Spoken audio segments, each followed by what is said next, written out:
All right, welcome everyone here to Rowdebush Field, live here from Winamac High School as Triton travels south to take on the Winamac Warriors here tonight. Their 17th overall meeting as the series is tied 8 games apiece. As we get to someone tonight going to pick up their second, trying to pick up their third potential to pick up their third conference win. Winamac trying to win their second consecutive here on the season. I'm Andy O'Hara. Alongside me here tonight is the coach Braden Cunningham, Kenny Barnhart, and the Hall of Famer Ryan Limler. Our student crew consisting of Caden Braylon running our end zone camera, Silas doing social media and photography, running our stuff here tonight. So, Braden, we get ready to talk about these two teams. A lot of things we watched on film. There's a lot of things I like about this Winamac team. And for you, and Kenny and I were just talking about, this is probably the first time these two teams ever played in decent weather. Yeah, normally it's way later in the season, and you're all got the sleeves and leggings on, and you're freezing your rear end off down there. Or it's raining, one or the other, which so far, so good. Yeah, so far it looks like there's a little dark cloud a little to the north, probably going to skirt around us a little bit. So hopefully it'll keep us a dry evening down here for tonight. Triton coming off back-to-back wins against Culver and South Central to start off conference play, playing Winamac here tonight. Triton's going to have to continue to do what they do, run the ball well, block up front. I know there's some interchangeable parts kind of going on right now in the offensive line, trying to get some things working with Brady's shoe being out. But with this group here, these guys, the next man up is going to have to be ready to go tonight here along the line. Yeah, and that's the mentality Whitaker tries to always teach. Everybody needs to be ready. They need to be watching their reps in the huddle and on the sideline. So if they need to be, they can hop right in and just continue to go. And for Winamac, and the reason why we want them to be real strong on that offensive line is they are very strong up front. This is a group that tackles well. I mean, you got 3 or 4 guys. One guy that really stands out to me is Talon Garner, the senior defensive lineman. That kid can get through, and he can move a lot of people and get where he needs to go. Yeah, we saw a lot of good things when watching film, especially the way they run their 3-4 and they sort of roll up their outside linebackers. They're looking to seal that edge really well tonight and may give Triton offense some trouble. You know, and they're trying to – they got both teams last week. I mean, if you go their win against Culver here last week, Winamac's doing the right things. They got a nice young quarterback, can throw the ball around. They get time to throw. They've got playmakers. This is a group that can move the ball, and Triton secondary is going to have to be ready. Yeah, and the biggest thing I'm thinking about is Triton really needs to be consistent on looking at their keys every time. This is a team that likes to run outside plays a lot and do a lot of misdirection with the wings and motion, things like that. If it's an offensive scheme you can stop, but it's one that if you get off and don't look at your keys every time, they'll catch you off and get a big play. And with some movement and linebackers with some injuries as well, Colt Reynolds is going to have to be the quarterback for that linebacking crew. That's going to have to really kind of quarterback and really direct everybody back there on that and behind the line. Yeah, this is going to be a good test of his leadership skills on that defense and see if he can really lead his team to stop the Warriors tonight. And when you look at these two teams, Triton doing a lot of nice things. They're doing, like I said, they've been doing a nice job opening up running lanes. Jaden Obermeyer's been running like a man on fire, and Vinny Prater doing some nice things. But Ben McFarland has really held his composure, throwing the football. He's getting more comfortable when he slides outside to make a throw. Yeah, exactly. These two running backs we have for Triton, we're very blessed, and they've done some great things this season already. But, yeah, like you talked about with Ben, he's getting comfortable. Yeah, we had one shaky game, a couple rough passes, but ever since that, he has not looked back, and he's just been getting his check down passes, reading his keys, and everybody's just really getting well communicated and into this season, and he's doing a great job. And I pointed out one guy that really stood out to me these last couple of weeks has been Isaac Quintana and how he has played, you know, in that wingback position, how important that is, how he pulls outside to make those blocks, and he gets the ball. When he touches the football, he makes something happen with it. Yeah, absolutely, especially the way that Jaden has that speed, and Vinny as well, to just get to the outside along the sideline. That wingback position is extra important to get that last little block to just seal the deal, and we've seen that a lot in these past couple of weeks from Isaac. And then also Dante Workman. He's getting those touches. When he, like I said, another guy who's been patient, you know, Dante wants the ball. I mean, he's a guy that wants to have that ball in his hands.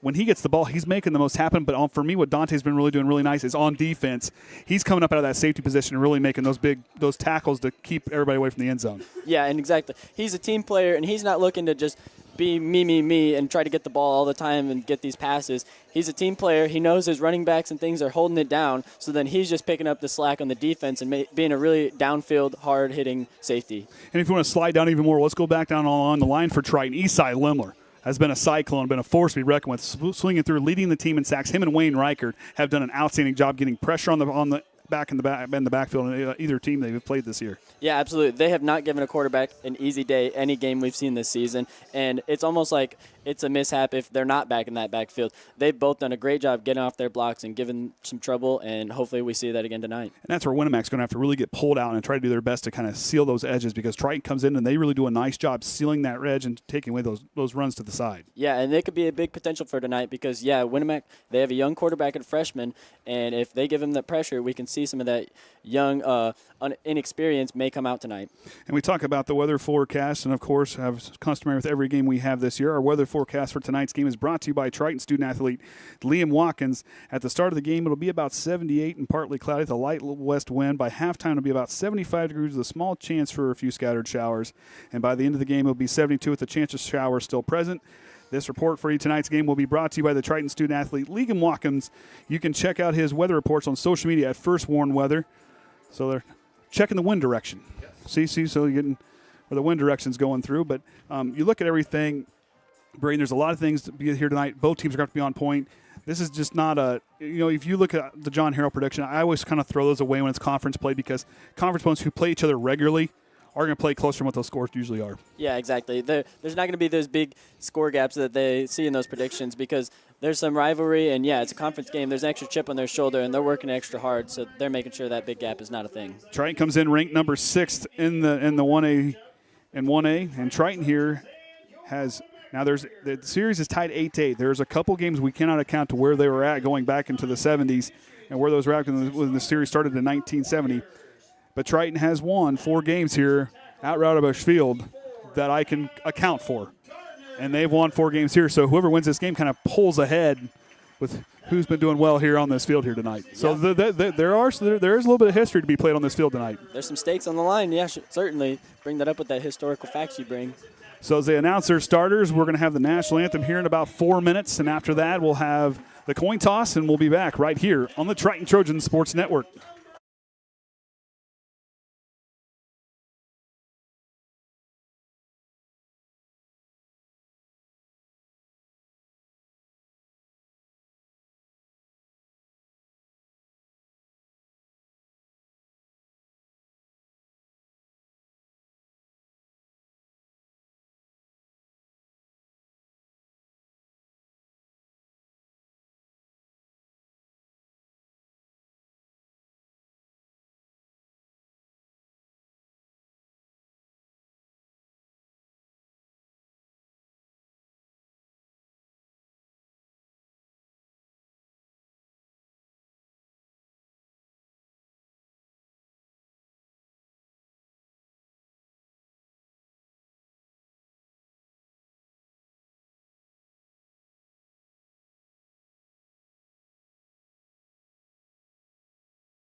Hey, let's go! Let's get fired up! Are you awake?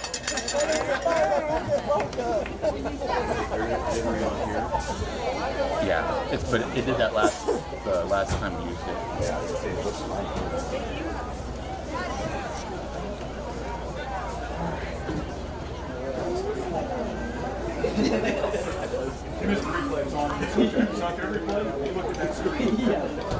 Whatever else is going on. I do that trying to get the heads up.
Ladies and gentlemen, at this time, if you would please rise and remove your hats, direct your attention to the north end zone as we honor America and our troops around the world with the playing of our national anthem.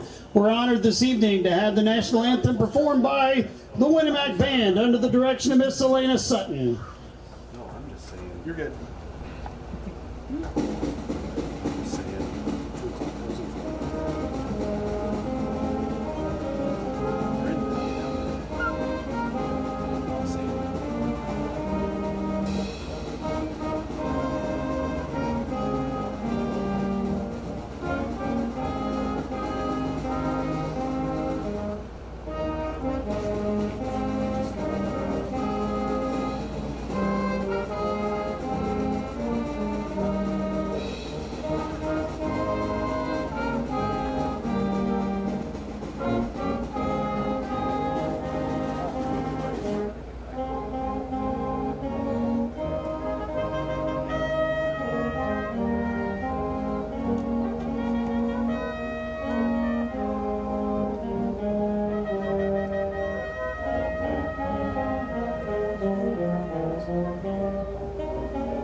Thank you.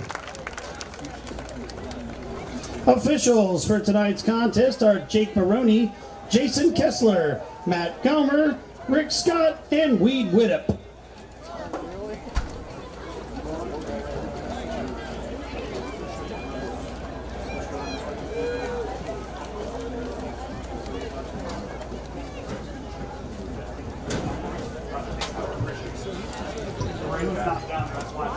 Ladies and gentlemen, for up-to-date information, scores, highlights, photos, and featured stories, we ask that you please visit the Winamac Athletic website. You can do that at www.winamacwarriors.com. All right, now we're You getting can to also follow the the coin Winamac toss here tonight. Athletic We had to Director on recruit some Twitter help for or our end X zone by camera following him tonight. at Winamac Ariana and _AD. Braden's sister's going That's down there at to handle Winamac stuff for us. _AD. Get it. Hey, it's called on-the-job training. Exactly. I keep it around because I can just delegate. It's like, hey, go do this. That's why I asked, all right, what's Ariana doing? Okay, hey, guess what? You want to learn? We may have to recruit your sister for basketball. She learns how to do this. She may be part of TTSN before the football season's over with. Go right for it. So Silas is going to train them, so we'll get things underway. So the coin toss underway. New teams will shake hands, and we'll get ready to do battle here tonight. Coach Whitaker, 11 wins here in his second year. Team 3-1 on the season. Josh Burgess, 7-16 in his third season. 2-1 here on the season after a potential did not play against Frontier in week 2. Was not on the schedule, but I had it earlier, and it just wasn't on there. Some of the game must have just gotten dropped. Not sure what happened there, but of course tonight the Warriors wearing their all maroon pants and jerseys with Roll Tribe on the back of their uniforms with the red, with the maroon helmets with the logo on it. Triton in their away white uniforms, blue trousers with yellow stripes up the side, the blue helmet with the gold double stack tee. And that uniform description sponsored by Bourbon Mini Storage. You know, in the off season when you're not wearing your uniforms at home and you need a place that's not taking up room in your closet, go to Bourbon Mini Storage and put them away there in the 5x10s, 10x10s, 10x20s, and 10x30s. Phone number 574-342-2955. Burgess and Schooler back deep to return. Dante Workman to kick. Winamac will work left to right. Workman gets the okay. We're underway. High kick, going to stop about middle of the way. Schooler's going to take it inside the 20 at the 18. He'll take off. Has blocker. Schooler has some room. He'll get tripped up, and he'll fall past the 35.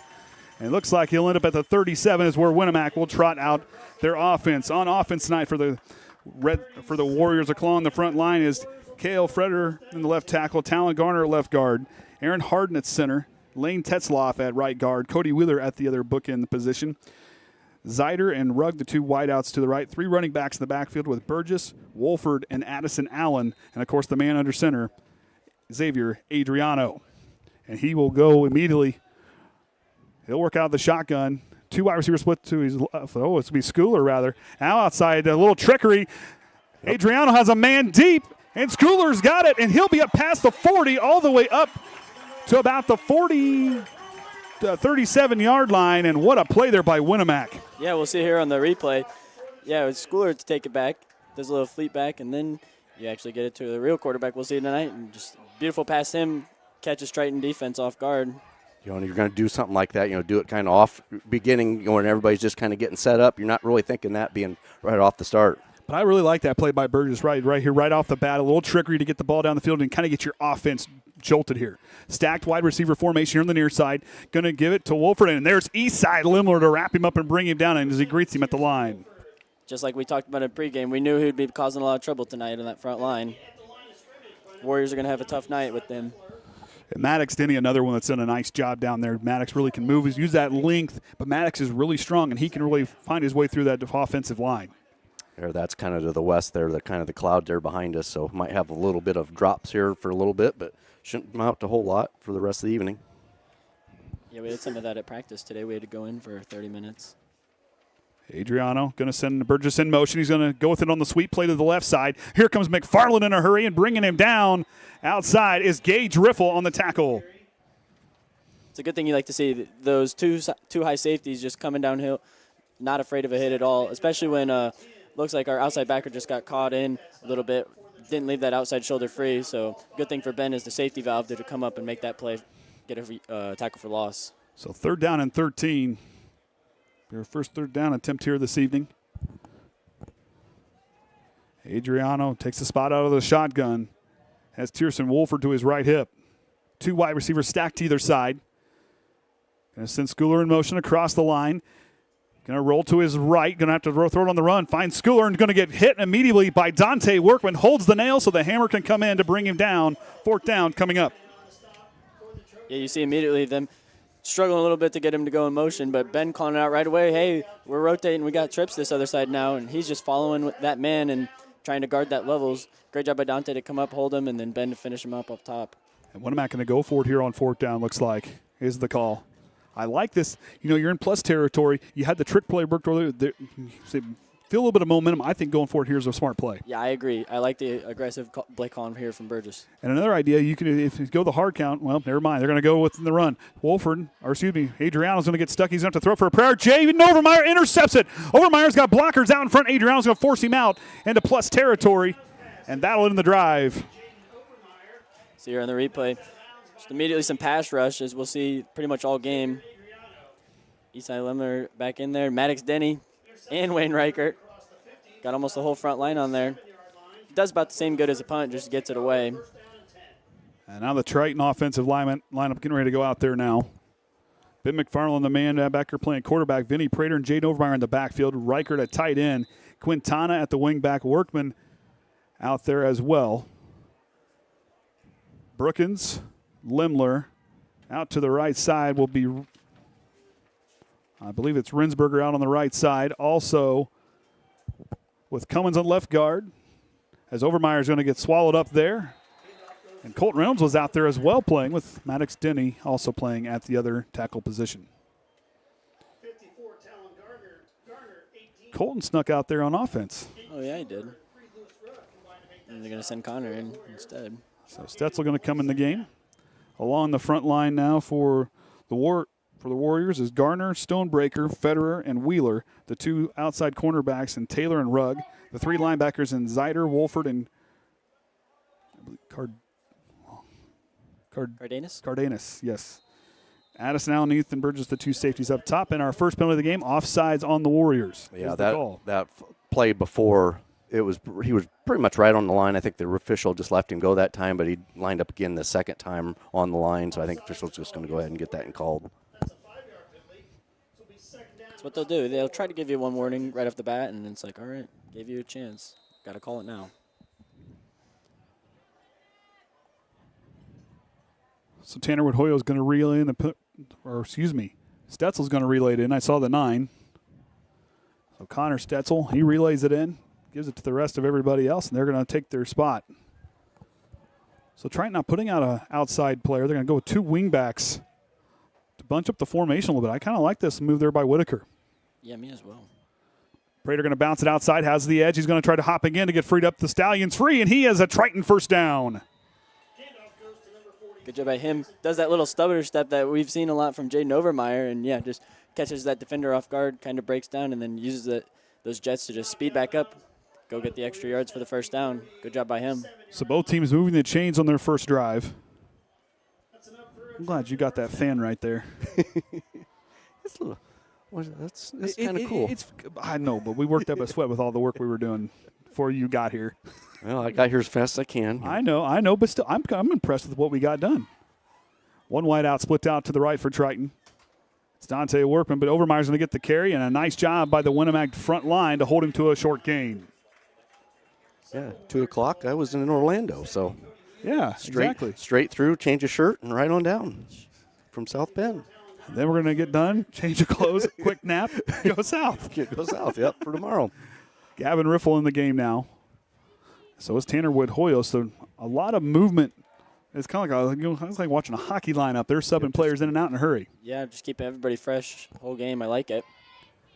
That's why you've got a whole big roster and that next up mentality. Everybody's ready to go in the game whenever you need them. Riffle going to take the wing back position to the right. Going to go out to Vinny Prater. Prater's going to have to cut inside. A nice play by Wolford to get through, and a flag on the play. It's going to be a hold on the Trojans, their first penalty of the game. And that'll move it back. See if we can see whether it's when he was coming down on the tackle out on the side for blocking. Oh, it was Jaden there. He got his hands on the outside and kind of pulls his jersey. It's a good call there. You know, the penalty department between these two teams, Braden, what do we have for them with the two? I think I had it pretty well up to date. Where's Tritons should be on that page there. Oh, we've got on the season. We've got 26 penalties on the season. So that's kind of been a tough department for them here, but trying to get things cleaned up. But this is a group that's capable of getting those up, and I think they're doing a nice job thus far. Last week we saw them really improve in that department. Yeah, especially the week prior. Winamac showing blitz. Here comes the pressure. McFarland escapes. He'll throw it back across the middle to Riker. Riker almost controls the pass. He'll fall down. Almost wasn't even expecting that the way it looked, or just bobbled. Yeah, he looked like he was open, and then he almost thought that Ben was just going to tuck it and run at that point. Now fourth down coming up. They're going to change personnel again. So Whitaker and his senior quarterback have a quick conversation. Riffle rotates out.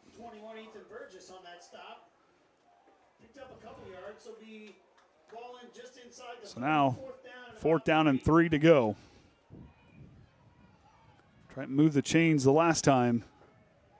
Trying to look to do the same here. McFarland under center. He's going to go. Going a little misdirection. He's going to lose position, and Triton is going to turn it over on downs in Winamac territory. So pretty much both teams same results on that first possession. Yeah. Get it. Go for it on fourth. And their plus territory, give it up. Whitaker not happy with that one. Looks like there was some miscommunication there in the backfield. Somebody just going the wrong direction. Hopefully they get that figured out and make a stop here on defense. Out there on defense for Triton, Maddox Denny, east side, Limner, and Vinny Prater along the line. Stetzel out there at outside linebacker with Colt Reynolds and Jaden Overmeyer to the two inside backers. And then Wayne Reichert on the outside. Tanner Wood-Hoyle and Gage Riffle, the two cornerbacks, and the two safeties up top, and McFarland and Dynamite Dante Workman. Adriano under center with a hard count. Going to go with a sweep play to the outside. And I believe on the carry there, that was Garner. And a nice gain by him on first down. Good hard hit there by Ben McFarland, coming up hard. It's always tough when they run that sweep outside of the bunch side because you've got that extra 3 blockers just leading for you, going out, getting to the next level, climbing to the safety and outside linebackers. Makes it tough to stop, but Triton doing a good job. But Warriors getting a good gain on that. Going to bunch up the formation there. 2 wide receivers stacked to the right. 3 backs in the backfield.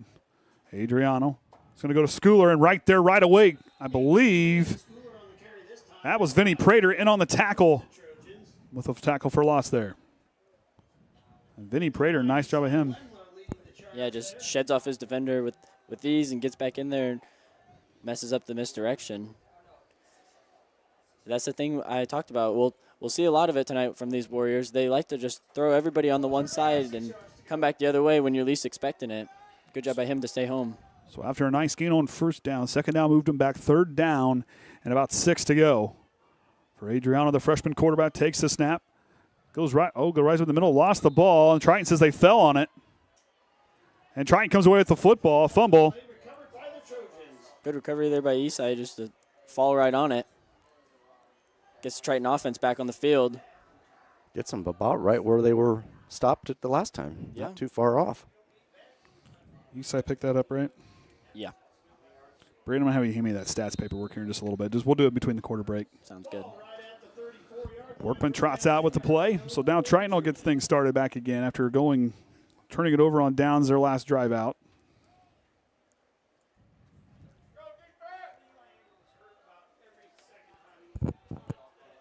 Workman split out here, solo to the left. I formation in the backfield. Right to Vinny Prater. He hits the hole in a hurry. The Stallions free to the second level and more for Vinny Prater. And a first down for Triton as they're knocking on the door. See here in the replay, I believe 18 Schuler is the one that, almost gets him down, starts to trip him up, gives him enough time just to make that saving tackle so he doesn't get there in the end zone. Good play by them to just give that extra effort to just dive for it, try to reach at his feet, trip him up any way they can. But good hard run there by Vinny Prater. And Winamac, when Triton now starting to respect that inside as that group is doing a nice job inside there. They're trying to beat and see if they can break that wall. Yeah, got to check it and try all different directions. See what works. Back to an I formation. Now McFarland's going to try the quarterback keeper and go for it. Look at Ben McFarland burrow his way through there for a nice gain on first down. That front line holds him pretty well, but he wasn't going down without a fight. He's staying up there, just keeping those feet running. Almost breaks it out to the edge. And let me tell you, Ben McFarland, his lower body strength is impressive. Yeah. We've seen him play basketball. Let me tell you, he can move. Yeah, the relative strength numbers on his end are definitely nothing to scoff at. Jacob Hudson split out left here. Stacked in the backfield as Vinny Prater going to get stopped there. Initially on the hit was Schooler. So I'll bring up third down. That front line doing a good job of holding up that inside as Triton goes for it a couple times there. Not letting him get anything easy here after getting that one big run. And that's a good thing you like to see. Yeah, you let up one big run there through the middle. They're working extra hard to just make sure it doesn't happen again. Good job by them. So third down and 5. Now both teams have had 2 third down chances, have not converted yet here tonight. McFarland going to roll left. He's got to look. Ben McFarland's going to possibly have the first down. It's going to be close. I don't know. He might mark him about a yard or 2 shy. And he's going to be shy, so third down version conveyed. Yeah, I'm just going to have to watch here. Yeah. So Silas is going to provide your angle for you. Yeah, it looks like about the 6-yard lines where they're at. Yeah, we got timeout. So trying to call a timeout. And what do you think Coach Whitaker's saying to this group here? I mean, but what is he telling this group right here? Because like I said, they're having a hard time moving the ball, but that's a credit how good this Winamac defense has been up front. I'm thinking that he needs to tell them they're firing out extra hard because we only have 2 yards we need right here. We just need them that front line to just fire out extra hard, get that leverage to push these Warrior defense back, and so they can just pick up these extra yards. We just got to be firing out hard. Give us absolutely every effort you have because this is a big play that can shift the momentum of the game. You know, when you look at Triton's third down conversion, 12 of 27 coming into tonight, 44%. For Whitaker, for me, the thing that I like to, stat that I like to keep track of is penalties and third down conversions. Moving the chains here on this play is kind of uncharacteristic for them not moving the chains early. Yeah, they usually like to see them moving and moving and moving, kind of get a good start, get the momentum going. Warriors have not allowed that, and they've let one decent run go, but other than that, they're making these Trojans earn it. And I look at down on there. Never mind, I just thought I had wrote down. So now fourth down and a long 2. McFarland now with Stetzel in the backfield. They're going to tighten it up in the backfield. Jumbo set for the Trojans. Winamac stacking the box. Rightly so. McFarland is going to go to Overmeyer. He's going to try to find a seam. Overmeyer's still on his feet. He's going to get popped again, and he's not going to make it to the line again. Triton turns it over and downs on a second consecutive drive. You see here on that replay, try to have those lead blockers going out for him. Yep, and somebody just cut through the middle there just to anticipating where he was going to go. And Number 54, Garner, yeah, he just sheds off his block, keeps that separation, and then as soon as the runner comes his way, comes off of it and makes a good play. That's a huge momentum shifter for this Warrior offense now. And what I'm liking seeing from this Winamac defense, getting up there and making those hits, they're not maybe wrapping up, but they're slowing those guys down for the whole defense to get there. And this is one group we saw on film. Once one guy hits, there's a group coming. Absolutely.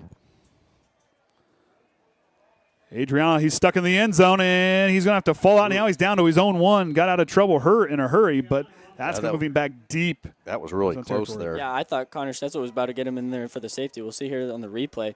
Connor does a good job. He has two people coming after him, and he attacks that edge well. Yeah, right there, just no momentum to spin around, at least get out of that end zone when he come down. Yeah, you had Colton Reynolds and Jaden trying to help Connor pin him in there. It was a good play by Adriano to save himself there, but unfortunately pinned back deep, second down and 15. Yeah, it wouldn't be on about the half-yard line. If we see some big edge rushing or whatever, try to get that safety. If you're Adriano, if you're going to try to go up the middle here see what Reynolds does in the middle. Adriano goes right there, and he's going to go, and I believe on the carry was Wolford. And he'll get about a yard or two on the play, so third down and long coming up. Both defenses starting off very strong tonight, not letting anything come out easy. Each team's had like one big play. There was a lot. Go ahead, sorry. Sorry, I thought I missed something. No, it's always interesting when you get to hear the other announcers, So he's calling down there, whole host, and that's true. Let me tell you, awesome hospitality down here at Winamac in the press box again. I would know we were here last year, but I like the group down here. They're a fun group. Schooler with a hard count. Back to Wolford trying to get some spot freed up, and he'll get stopped at the line. I believe Eastside Limler also would be Jaden Overmeyer at the bottom of the pile with him. Yeah, he does a good job attacking that edge and then just scraping down along the line of scrimmage and just getting him there, picking up essentially little gain on the play. 62 Maddox Denny on that stop. And don't have to run they'll have to run a play. They'll have to run one play.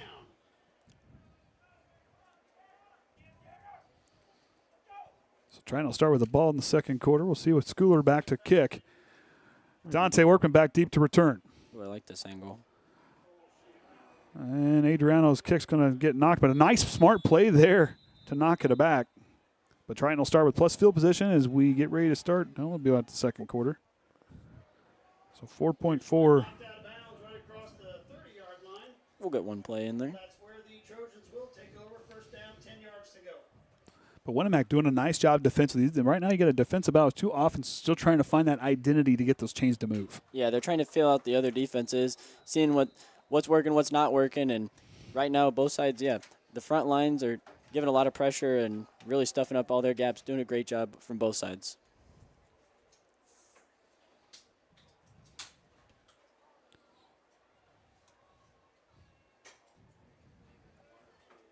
McFarland now I formation. Goes to Overmeyer. Overmeyer has a seam. Jaden Overmeyer with the fancy footwork to drop his shoulder and continues to bull his way forward for a Triton first down. And they will start with a fresh set of downs to start the second quarter. We'll take a break. Be back here for the second quarter right after this.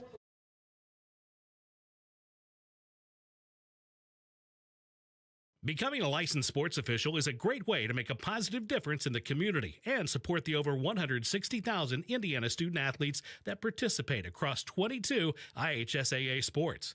Sports officiating allows you to stay connected to the game, become a role model for our young student athletes, earn extra money, and support the patrons and communities of our IHSAA member schools. To learn more about becoming a licensed IHSAA official, text official to 317-943-9030. Some see a student athlete working hard in the weight room. We see a future leader learning there are no shortcuts to success. Some see a start to a swim meet.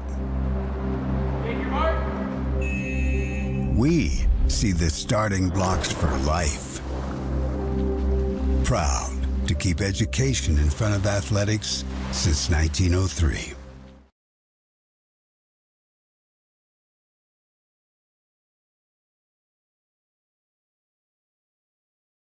All right, welcome back, everyone. Here as we get ready to get the second quarter underway.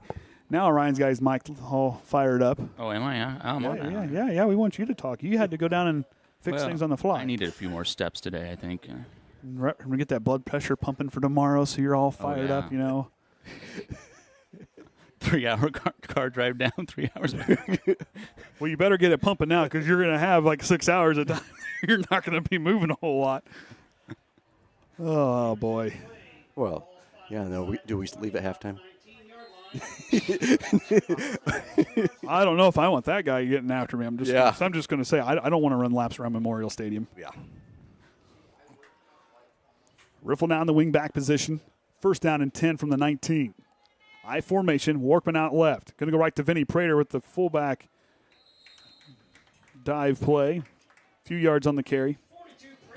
And where Triton's got to continue to move the ball. It's like you see here on the first couple snaps, they're moving the ball really well, but then they get that second down and third down. They're not quite getting the ball down far enough there. They need to continue to hit the hole like they are on first down. Yeah, we're not firing off consistently on the line and as our running back positions, and Winamac's taking advantage of that, and they're doing a good job of making up that effort on these second, third downs, stopping them very well. And Winamac is very good defensively. I know that you go back, you look at that Judson score where there was a shutout. This is a very good defense down here for Winamac.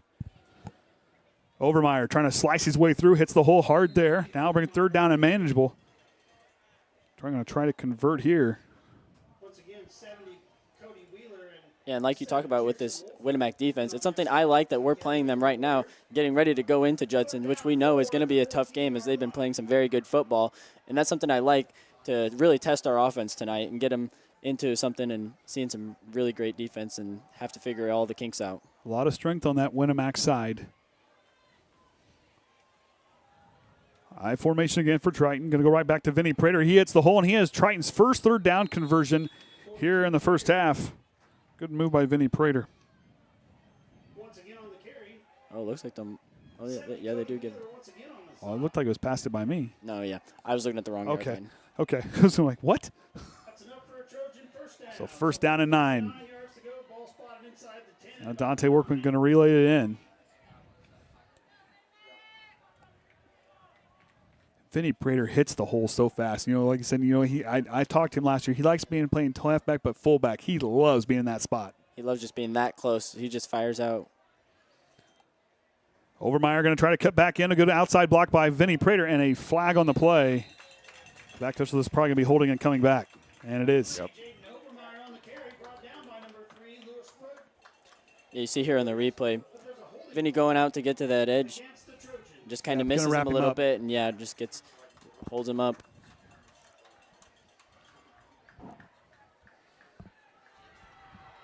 Got a little loose there, as they say in NASCAR. Going to have to chip the wedge a little bit, or you're going to have to get things a little recalibrated. Is that what the wedge is for? Put the wedge in, for put the wedges so you're not going. So you're not getting loose on the rear end. You got to keep it tight, so you don't want to get loose. News to me. Gotta watch Days of Thunder. We gotta. You don't want to get loose. You gotta run it. Throw that on the queue for the film night next week. Yeah, we'll throw that on the film. Yeah, there you go. Hoyo split out left now. Going to go to Overmeyer. Going to cut back in with the hop step. And a nice tackle by Schooler brings him down for a short gain. Now it'll be second down and long. It's only a yard on that carry. Triton, Winamac doing a nice job in the open field attacking these Triton, the legs of the running back, doing a nice job there trying to disrupt their steps. Exactly. They're getting pressure and getting touched at that very front line of scrimmage. And then everybody's just flown to the ball very well. This is a team that likes to do some gang tackling like we talk about here at Triton. They're all flown to the ball, looking to make a play. McFarland now. Going to go look to the pass. Has Wayne Reichert open out in the end zone. He's got it for an 18-yard pitch and catch from Ben McFarland. Almost thought that was going to get picked off there. Yeah, it kind of floated in the air for a while. We'll see here on the replay. Good pass coverage there, and Wayne just going free. It just floats for a while. Good job by number 3, Lewis Rugg, there to just stick his hand up, try to make a play on it. Yeah, about another step with him. He could have probably got that onto that. Trojans line up for the extra point attempt. Triton uses just a little over 3 minutes of time on the drive there as Riffle to hold. Ball's down. Workman gets it up, and it looks like he'll split the uprights, and Triton will get start 7-0 here in the second quarter as Winamac will go to receive. Now this time they'll work right to left. That's something I really like there from the play calling by Whitaker is you kind of condition this Warrior defense for a while. You're just running run, Yep. up the middle and some power and sweeps, and they're stuffing it up pretty well. And then when they least expect it, just throw a nice little pass in there, and it works out big. They put some points on the board. And, you know, in Wayne Reichert, perfect time. I mean, and I like disguising it to him for his second reception on the year and getting his second touchdown of the year. But Wayne, he has the speed to get out, and he has some pretty good hands there. But like I said, that window was closing early with Rugg closing in to try to bat that one away. Yeah, it was good for Ben to find that gap when he did and get it in there. But, yeah, just be careful with that, like, floating it up there, leaving it in the air. Because Winamac's a team you don't want to – with 5 interceptions on the year with Taylor with 3 of those. Rugg's got 1 and Wolford's all got 1. So these guys – there's very good hands on that Winamac defense. Yeah, they are very good at communicating and passing off between their zones. And, yeah, we got to be careful if we're making a lot of passes. But they've been stuffing this run, so we're going to need it tonight. So Schooler and Burgess back to return with Workman to kick.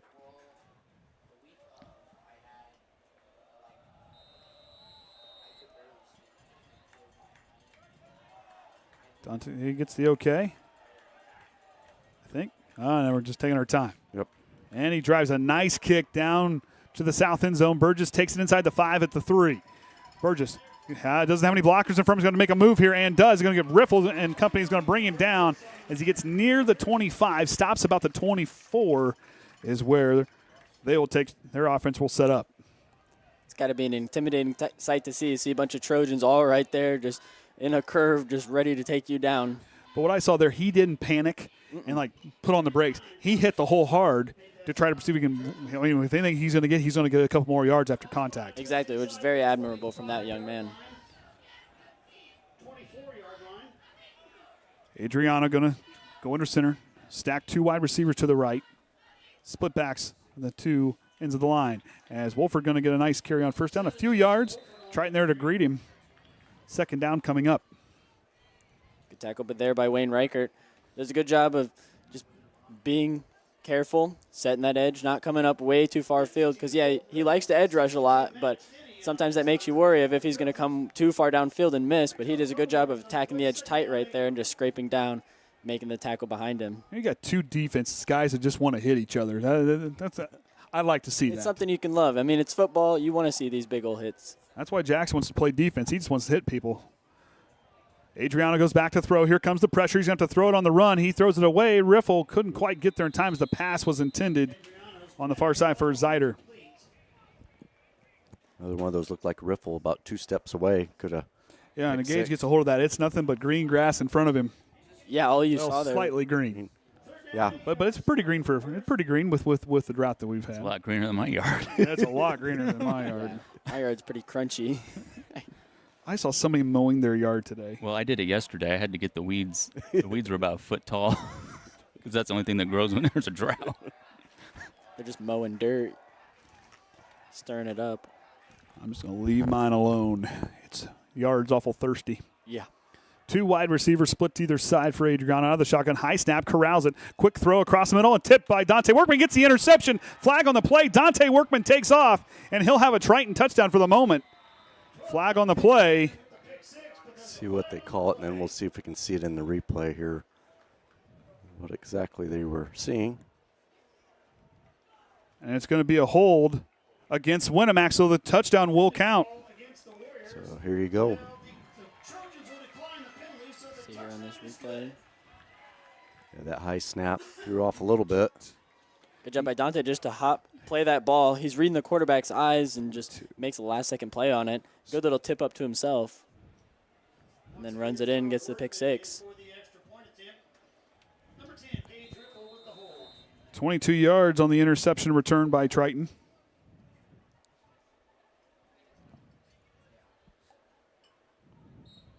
And Workman kicks it and drops it. And it's good. Triton leads by 2 scores as Winamac will get ready to go back on offense. And, right there, that was a good pass to Burgess, but it was a good 50-50 ball. But for Dante Workman, it was a great pass. Burgess was in the right place, but Dante Workman made a good play on the ball. Exactly. As a young quarterback, he does make a great throw, and he sees that open guy. But Dante does a great job using that senior IQ to just play just far enough off of it so he looks open, and then he's reading that quarterback the whole time, and he just last second before he goes uses that little jump and speed boost and comes up, high points it, tips it up to himself, makes a great play. Yeah, he made that.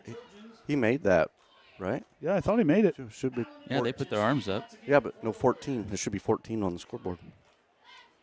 Well,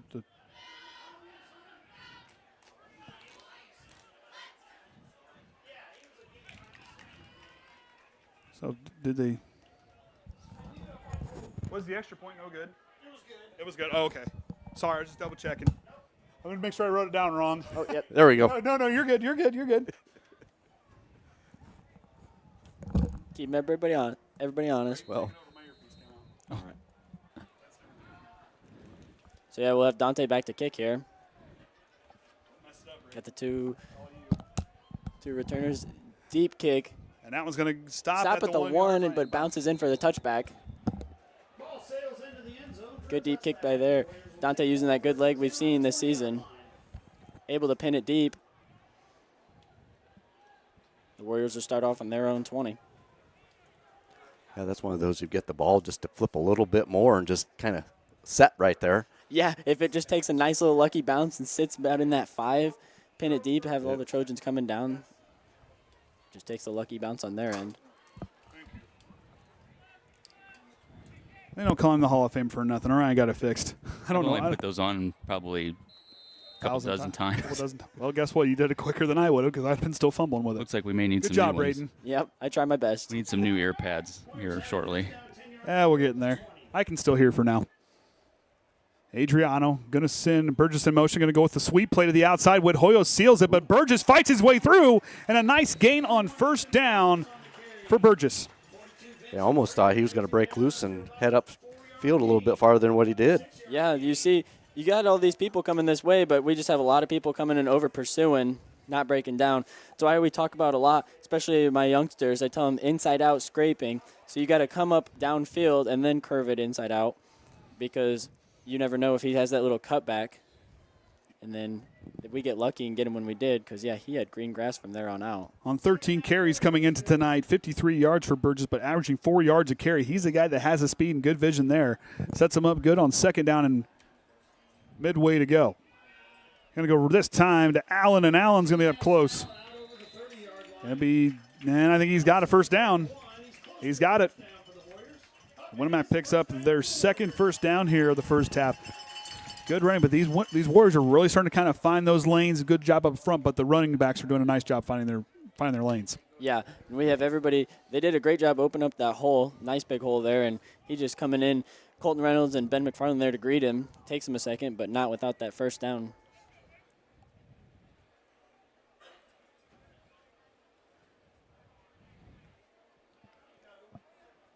Adriano reassures his right guard there. Gets him set, and Wolf are going to get brought down. I believe Esai Limler and the torpedo Colton Reynolds. Looking like the Wolverine going through there. Yeah, they were full steam ahead. And you see Esai there, some good knowledge. He knows he has Colton there behind him to help take him down. So he was just there trying to rip at that ball, get another look, and get an easy out, get this Triton offense back on the field. Good job by him to just be aware that you have other people to help you take him down. Brian Dawkins used to do that after he made a sack. Former Eagle and Bronco. He used to come out of the run out just like Colton did there after he made the stop. Shotgun formation for Adriano. He's going to try the quarterback draw. And he'll get forward and gets hit hard. Dante Workman helps him to his feet. Pound helmet for the effort. Third down coming up. 62 Denny in on that stop for the Trojans. He's always wanted to have that good sportsmanship. Always honor it and carries out the Trojan way. That's why he makes himself on that leadership council. He leads the team very well. He's a well-spoken young man. He's came in, done some good speeches to our junior high kids. And he's always had a good attitude. For me, watching him grow up, his attitude and how he's matured, he has just grown into a tremendous young man. Absolutely. With Dante, and Winamac going to call their first time out of the half. We can elaborate on that just a little bit with Dante and the kind of things he does. And for me, getting to know him and interviewing him, ever since I got to interview him the first time, he has been one of the best kids I've interviewed that's just been flawless all the way through. Yeah, because even from start, way back, as on basketball, played a lot of varsity freshmen getting right into there, but even 7th, 8th grade always had that good go mentality. But then in basketball, then just and just the charisma he carries himself with, and yet he doesn't walk around like he's better than everybody else. He's a team guy. He is team first.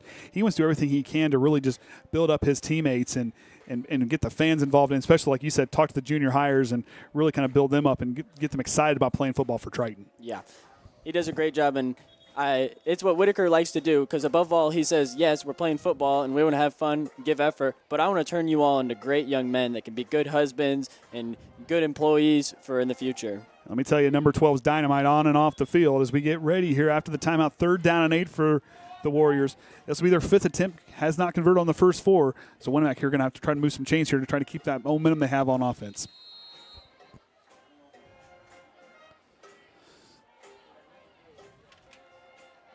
Adriano under center. 2-back split in the backfield. Going to go with a bunch formation with the receivers close to the line. Goes to Wolford. Wolford, nice job by finding his way through. Wolford, he's going to be close. He might have reached over. It's going to be close. He might have it. See where they spot it. The near side official.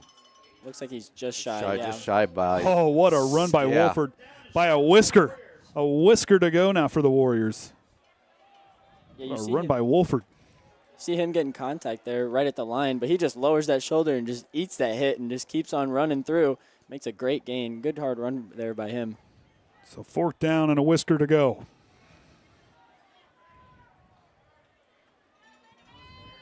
Triton going to stack the box. Workman all the way up on the line as well. Triton ready for it. They're going to try the quarterback sneak, and Triton, it's going to be a battle. It's a melee, a mosh pit, if you will, at the 39.5-yard line. And I believe Triton going to stop him. Turnover on downs. That's another big momentum stop right there. We'll see on this replay. See even the free safeties up there in the box loading it. You just don't see any maroon. Really don't see any maroon jerseys to get it back across that line. No, you saw Isai and Vinny here on this close side just fire off extremely hard. They knew exactly what was coming. Of course, it's quarterback keeper right there. Cole Shively did plenty of those back in our day, and they're a great stop by them to just give all that extra effort to get the stop. It's a big momentum shift and a great stop by the defense there. So Triton's 4th offensive drive of the half. They will start with the football as Kenny checks the weather real quick. Looks like it all pretty well fizzled out. Just got one little green spot kind of to the south of us now. So I wonder if Liam has his phone. I could have texted him that, but I think he's suited up tonight. And McFarland going to throw it deep up to Dante Workman, and Workman's going to try to come back to the ball and can't. A flag on the play. 2 flags on the play. This is kind of a fight for the football. Thing is, I don't know that. Well, we'll watch replay. I don't know if they got a pass interference. I don't believe the Winamac player turned around. Yeah, I was going to say, I didn't see Taylor turn his head at all. But what Dante Workman did there with, he let. This is the penalty, but I think it's going to be pass interference on the Warriors. Yep. Yeah, we'll see here in the replay.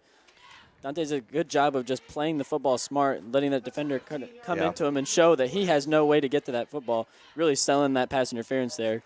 Good job by him. And that's a sign of an experienced receiver. Getting himself in position. I mean, you'll see this on Saturday. Players doing this on Saturday and Sundays. Coming back to the football, then seeing the defenders not turn, get their hands around him to try to see if they can try to make a play on that football to really draw that flag. That was a good job by Dante. Absolutely. Gets him that first down. I mean, it was great coverage. Oh, wow. As McFarland going to go outside on the first down carry. That's probably going back to the last series. He was doing a lot of that running to the right. So, okay, it's going to be a run play. Just kind of got that mentality. It was run play and going to the left. And don't let anything fool you. Ben McFarland can fly. Averages about 4 yards a carry. On 9 carries coming in on the year. Yeah, Whitaker's always one to mix it up really good, Kenny. Never just leaving one thing. He sees something doesn't work, he'll mix it up and keep them on their toes. He likes to do that. High formation. Overmeyer is going to try to push his way through there. And he's going to get stopped just about a half a yard shy of a first down. Third down coming up.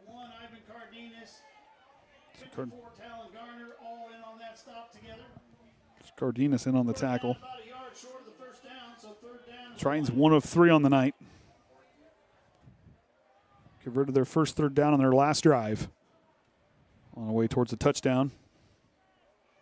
This will be another big stop for the Warriors. I mean, their defense has started off very strong and stayed consistent, still not letting huge run plays come out, but this will be a big momentum shift that they can stop them here on this third down. 3rd and 1. Right to Overmeyer. Overmeyer bounces outside. He's going to get stopped short, but a good hit there by Addison Allen. I mean, he just got doomed. He fired in there like a bullet. You see him there at that free safety, just flies downhill, comes out low. It's where you got to go to tackle Jaden or Vinny. But was far enough to reach across, get that first down. Yeah, he kept the ball out in front of him. Yeah, gets that yard. Didn't need much. Still a good play there by him to come downhill at that safety back position. It'll be Triton's 5th first down of the game. 1st and 10. Still can move the chains yet before putting it for a chance to be 1st and goal.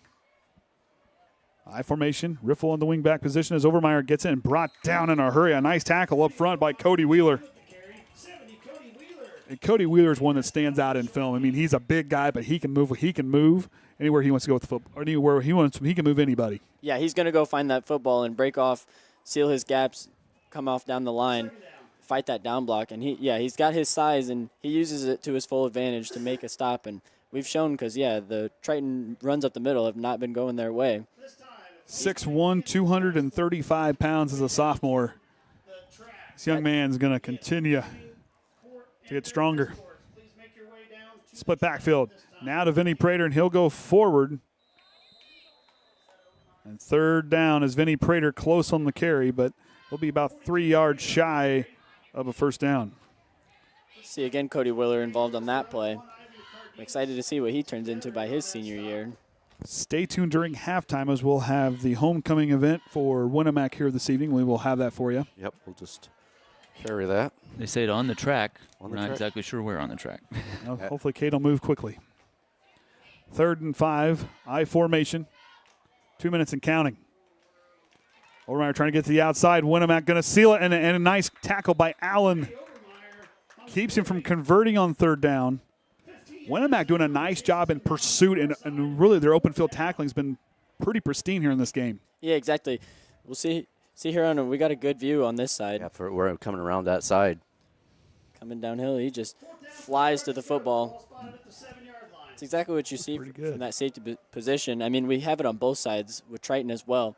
Just coming downhill, you're a safety, but that doesn't mean you need to play scared or overly conservative. You got to go help them on that run game as much as the pass, especially from two teams that have been running more than passing. So Whitaker going to let it drain all the way down to take his 2nd time out.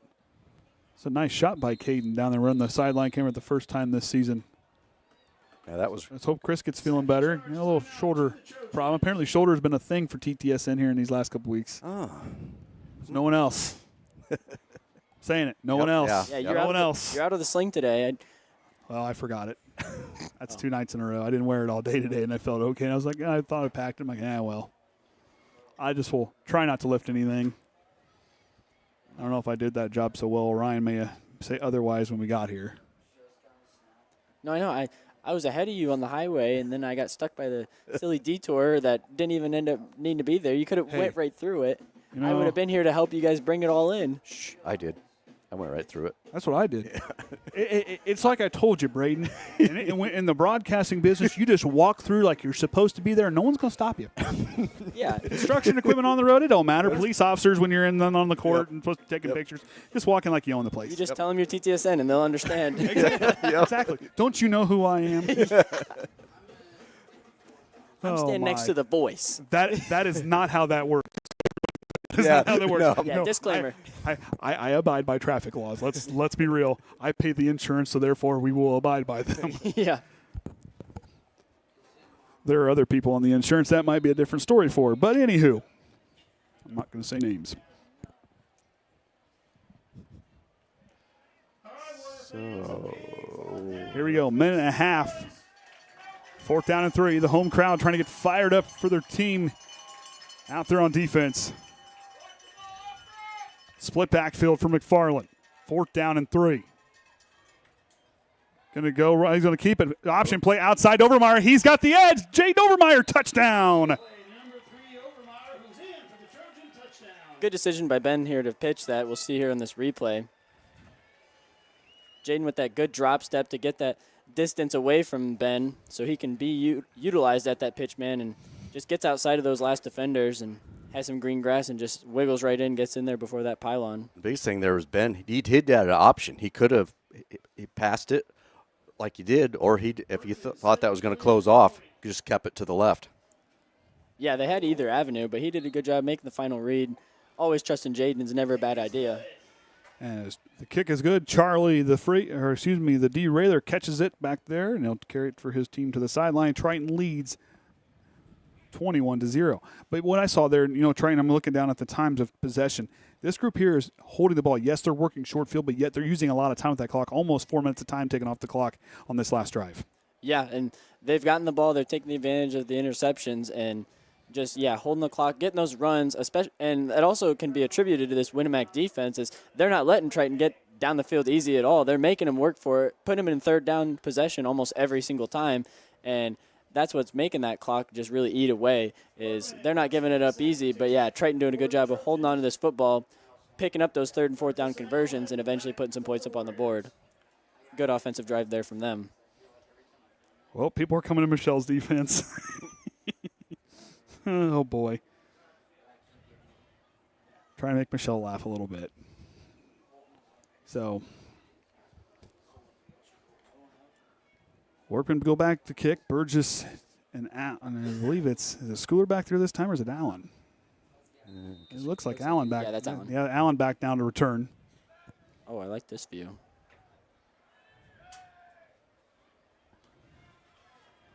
Workman's going to push the kick here to the near side. Allen's going to take it right at about the 14-yard line. He'll stop and go. Allen, nice moves by him, still on his feet, trying to break tackles, shivers that one, and pushes up past the 35 to the 37-yard line.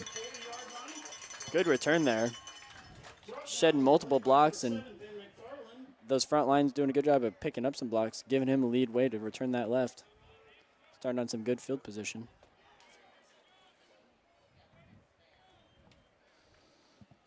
First down, 10 yards to go. Ball spotted at the 37-yard line. No, I really like that end zone camera for those kickoffs. You can just see how high it Yeah, goes. and like that, you don't sometimes realize how much it did go off to the side. Yeah. 1st and 10 from their own 37. As Adriana goes underneath. The freshman hands off. Might have been a fumble. Ball's free. Triton says they have it. And Dominic Bradley comes up, and he has it. And a fumble on the play by the Warriors. See if we can see where she... Looks like Eastside just gets in there and almost sacks the quarterback right off the bat. He's able to hand it off, but then that just muffles it up, and Bradley able to get it.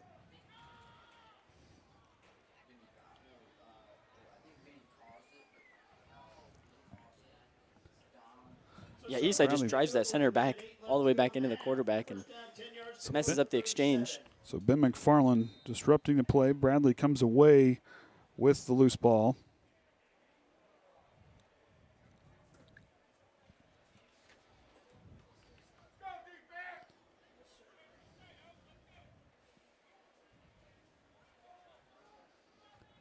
McFarland out of the shotgun. 2 wide receivers to his left. Here comes the pressure, stepping up on the side. He's going to fake the throw. He's going to try to push and get out of bounds. Caught by the Winamac coaching staff. Yeah, just nothing opened up downfield. Yeah, good job by him to just be smart, not try to force anything and end up in an interception, especially when you just got the ball. Just tuck it and run, get a couple yards out of it. Good decision there by him from the senior quarterback.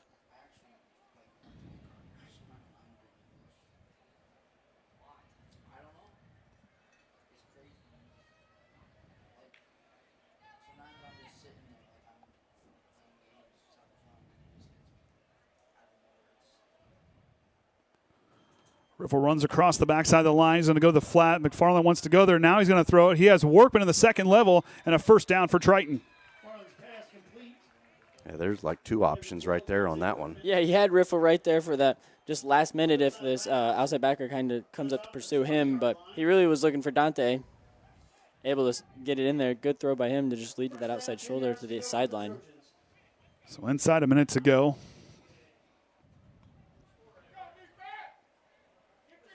So Triton now on the 20-yard line.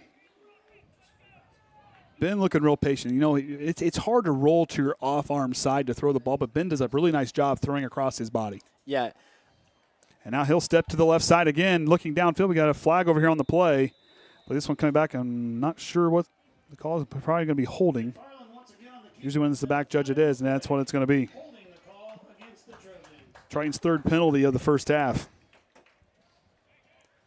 Yeah, to vouch for what you just said about the difficulty of that, I was trying to run some waggle to give my running back some practice on running that little out route they have, and yeah, it's tough to try to roll out off your off back left and then throw it cross shoulder. It's really difficult. I was throwing them in the dirt a couple times, and they were kind of giving me some grief. As a former second baseman, I mean, in being an infielder, you have to throw across your body sometimes, and you know that was something I was halfway decent at. No, yeah, I had to pick it up. It was not easy. I had to pick it up because I wasn't going to let those junior hires give me anything. It's like, all right, I got to make some good throws here. And this all comes down to your arm angle and where your release point is when you go to throw when you're throwing across your body. Yeah, it's pretty tough, and he does a good job of it. McFarland steps back to throw, going to leave it up high. Workman going to adjust, and I thought he came up with that. That was close, but good coverage there on the play by Hayden Taylor. Looks like he just had to just sneak in there. See him, some good pass coverage. Jaden helping that close side. Dante just trying to turn around and see which side it's closer to. Yep. Almost comes down with it. But yeah, like you said, Taylor in some good field position.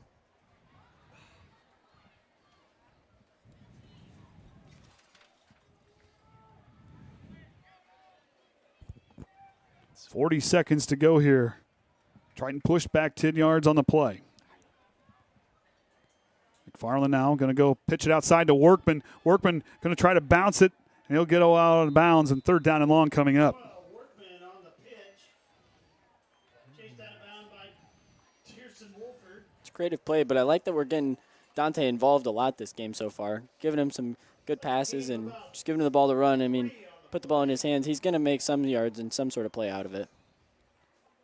Let me tell you, Workman is hungry for that ball, and he's a guy that he's a competitor. Winamac doing a nice job. Kept him in front of him. Still keep it 3rd down and long. 10 seconds on the play clock. 5 seconds now for McFarland. One wide receiver split to either side of him. He's going to roll right. Here comes the pressure. He's going to have to leave it up high for Tanner Wood-Hoyo. Too high, and he can't collect that one. That one falls incomplete. 4th down coming up. It's like just a little about an arm reach. Yeah, it looks like Tanner's expecting to be thrown inside a little bit, but Ben sees all those receivers and able to try to aim it to get off the sideline, but Tanner just gets a little turned around and can't quite. That and keeping it a little closer instead of overthrowing it, keeping it a little on the short side just in case so it don't get that chance for the interception. Yeah, it was a good read of all the defenders present from Ben and makes a good throw to that sideline. But, yeah, Tanner just gets a little turned around. So trying to take their final timeout of the half. 3rd and final timeout for the Trojans.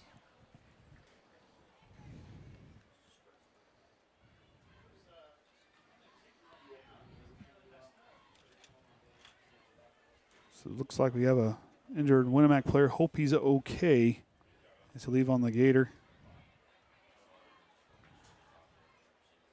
Hope he's all right. Never want to see players get hurt and banged up. Yeah, regardless of the competitive attitude you have, that's something you never want to see. You know, and I know that's something I always say. You never want to see anybody get hurt. It comes down to, football is a game. I mean, either any sport you play, there's going to potentially be injuries and getting banged up, but you never want to see a kid get hurt because, these kids are out here playing on Friday night. Yeah, you see players that are trying to move up and on Saturdays and Sundays. They're getting paid to be here. But where it gets down is in the high school and the junior high level where these kids love to play football. Getting to go out like that is just a huge bummer, and I get the disappointment on his face right now. I would be in the same position. Yeah, you just put all that effort in the off season and every practice, and yeah, you only get so many years here at this level of football. So yeah, it's never a good thing to see. Hope he's all right. All right, so 4th down and 17. Dante Workman not going to kick, so they're going to go for it now. Overmeyer on the left hip of McFarland. 2 wide receivers stacked to the left. Riffle out here, quite a ways. Riker in the slot. Here comes the pressure.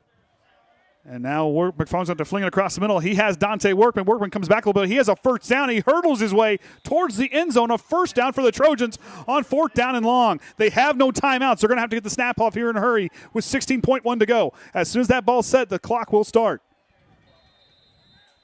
Late substitution, 15 seconds, 14 seconds now. Triton gets set. McFarland going to spike it and have a chance for at least one more play, potentially to the end zone, potentially 2. Good job by them to just hustle. Whitaker telling him, hey, you don't have a lot of time. Get that clock. As we look at the replay from the previous play, Ben doing a good job rolling out of that pocket as he sees pressure and just finding Dante. Dante sees what's going on back there, just trying to find a way to get open. Does good job of posting up right there. Manages to get that 1st down and then almost get into the goal. I mean, a dynamite play for Workman, but, trying to jump out. I mean, they had him by the shoelaces. He about jumped his way into the end zone. Yeah. They almost took his shoe off. He's going to hop out of him and try to get the score anyway. 10 seconds to go. 2nd down. Go right up the middle. Trying to have to get on the ball. 5 seconds on the clock. They're going to have to get going. 3 seconds. 2 seconds. 1 second on the clock, and they're not going to get it off in time. That's halftime. Yep, just about 2 seconds. Not enough to get another snap off there, it looked like. So trying with 3 scores here in the first half. We saw there early in the second quarter where McFarland connected with Wayne Riker from 18 yards away. The PAT was good. And then Dante Workman with an interception for 22 yards away and a good PAT. Put him 14-0. Then we saw the option play with Overmeyer scoring from 7 yards out here towards the end of the second quarter, and that's where we're at, 21-0. We'll take a break. Stay tuned here at halftime as we will have our Winamac's homecoming festivities here this evening, and we'll be back here in just a little bit. At Indiana Farm Bureau Insurance, we're not just good at insurance. We're good at Matt's 1-car, 2-bedroom apartment with a home office/home gym insurance. We're good at Nick's SUV and farmhouse with a remodeled kitchen/art gallery insurance. And we're good at the Wilbur suburban home with the 2-car garage/rehearsal space insurance. Have you seen my hockey socks? Have you checked your sock drawer? Start with Indiana Farm Bureau Insurance and stop knocking on wood.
Good evening, ladies and gentlemen, and welcome to the WCH halftime celebration.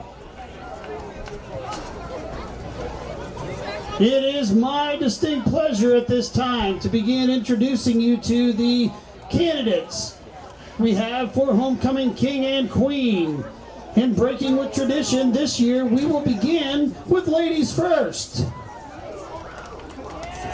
It's again my privilege to introduce you to the candidates for Homecoming Queen, beginning with Miss Allie Campbell. Miss Campbell is being escorted this evening by her parents, Tasha and Aaron Campbell. Her future plans are to attend the University of Southern Indiana. Her favorite memory at WCHS is during her freshman year when her sister took off and KK almost fell out of the bed of the truck when they were doing a drive-by TP of Cash's house. She notes that it really didn't work. Ladies and gentlemen, Miss Allie Campbell.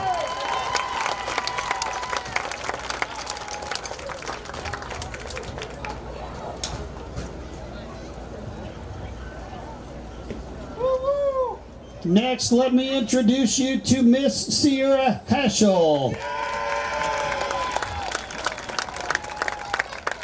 Sierra is being escorted this evening by her parents, John and Elaine Haschel. Her future plans are to attend college and major in nursing. Her favorite memory is peeing her pants at a track meet while throwing. Ladies and gentlemen, it's my pleasure to introduce you once again to Miss Sierra Haschel.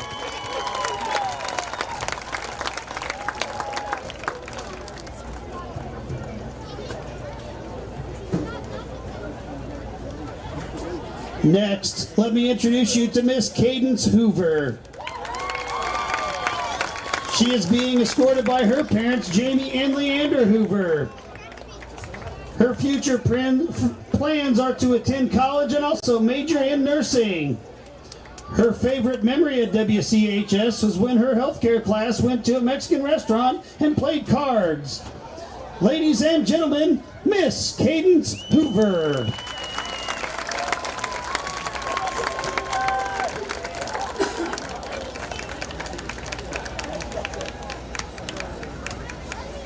Next, allow me to introduce you to Miss Merche Lamer.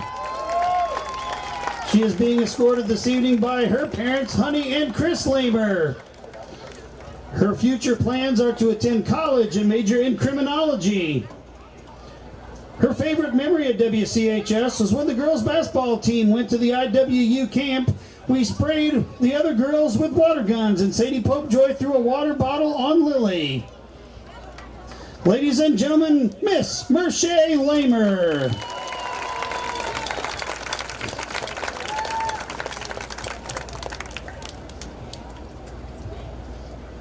Our final queen candidate this evening, allow me to introduce you to Miss Emily Weaver.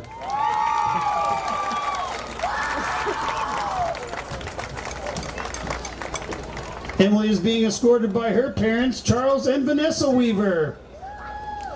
Her future plans are to attend IU Bloomington and major in nursing. Her favorite memory at WCHS is every time she's watched Mr. Watts break up a fight. Thank you. Ladies and gentlemen, Miss Emily Weaver.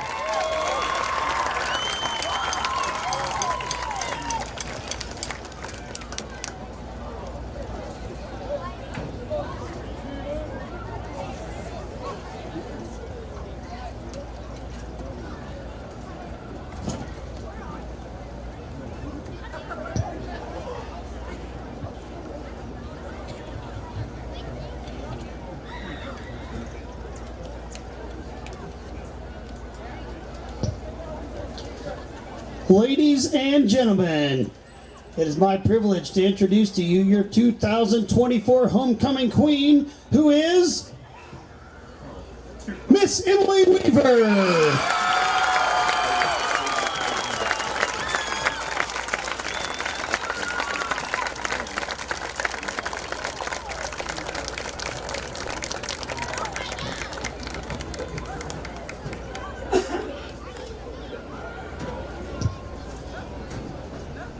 And now at this time, it is my privilege to introduce you to the 2024 Homecoming King candidates. First, let me introduce you to Mr. Peyton Adinger. He is escorted by his parents, John Cashton and Heather Adinger. His future plans are to attain a degree in nursing administration. Which one of the 46? Peyton's favorite memory while at WCHS is finishing 4th in the state for high school fishing.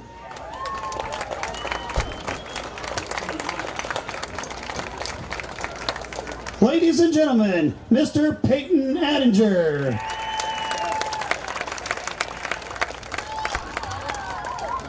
Next, let me introduce you to Mr. Ryan Bedwell. Ryan is being escorted this evening by his mom and sister, Crystal Reisner and Veronica Bedwell. His future plans are to pursue a career in engineering technology. His favorite memory at WCHS is Mr. Josh Burgess's quotes and sayings during PE. Ladies and gentlemen, let me introduce you once again to Mr. Ryan Bedwell.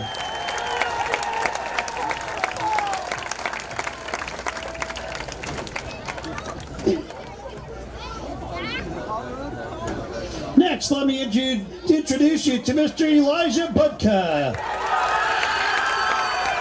Eli is being escorted this evening by his stepmom, his dad, and his mom, Ariel Budka, Joe Budka, and Shannon Heineman. His future plans are to explore a career in cybersecurity. His favorite memory at WCHS is filming the Crucible video from his Booker's class. Ladies and gentlemen, Mr. Eli Budka.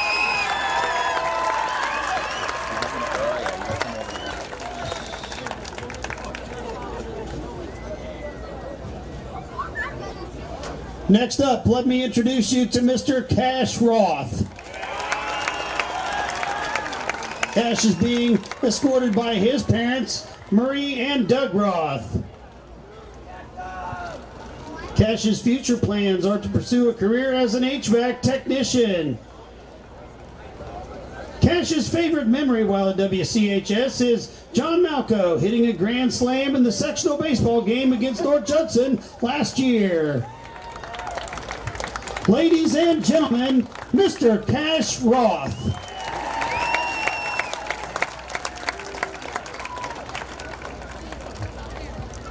And last but not least, let me introduce you to Mr. Aiden Schooler. Aiden is being escorted this evening by his parents, Jay and Sarah Schooler. His future plans are to attend college and pursue a degree in elementary education. Aiden's finest memory at WCHS is waiting in the locker room after a power outage last year against Caston. Ladies and gentlemen, Mr. Aiden Schooler.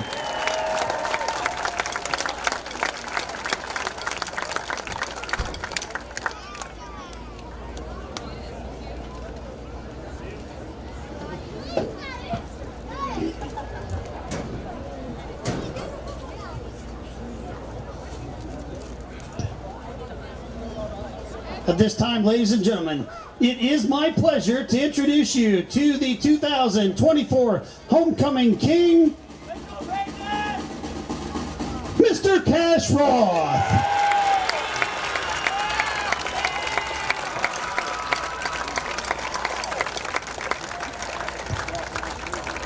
Ladies and gentlemen, Student Council would like to thank the Floral Shop at Healy's Home Center for their donation to the Queen's Bouquet.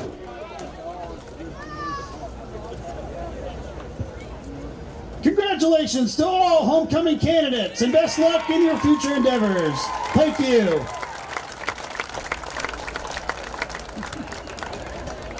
Crown will stand.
All right, welcome back, everyone, to Rowdebush Field at Winamac High School. I'm Andy O'Hara. Alongside me here tonight is the coach, Braden Cunningham, Kenny Barnhart, and the Hall of Famer, Ryan Limler. Here for the Triton Trojan Sports Summer, broadcasting live on YouTube and the IHSAA Champions Network as we're about to get this second half underway. Also, our student team tonight consisting of Ariana and Bailey down in the end zone camera, working kind of short nose for us, doing an outstanding job. That's their view you're seeing right there.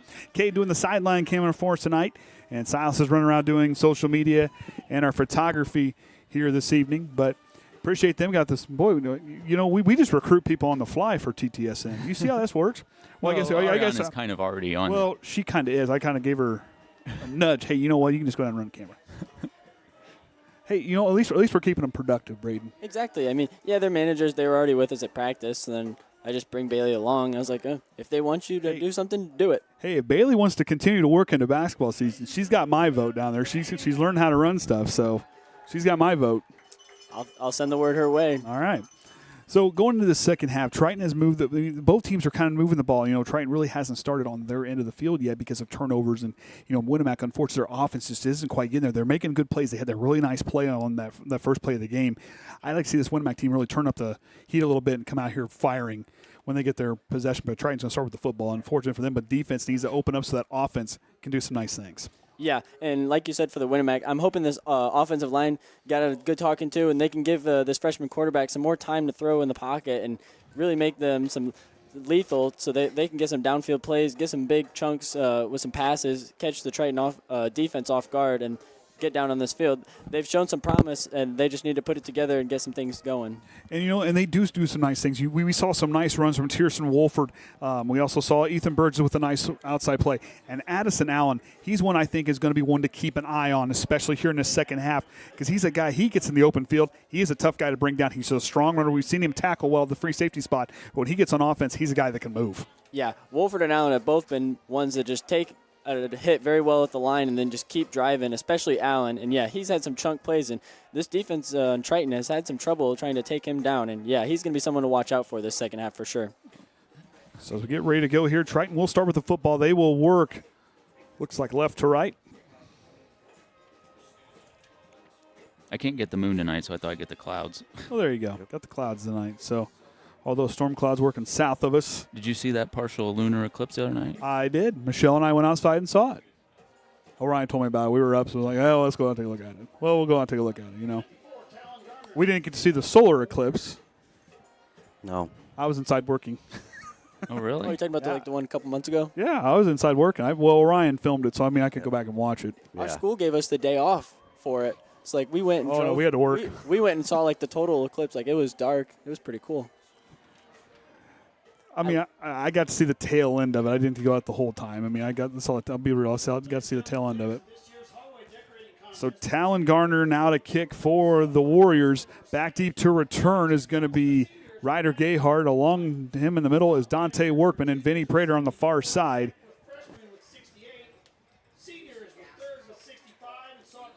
Triton with 9 seniors on their team for the Warriors. A young team out there as the ball's going to fall close. It's going to roll out of bounds. Penalty on the play, so Triton gets a good starting field position.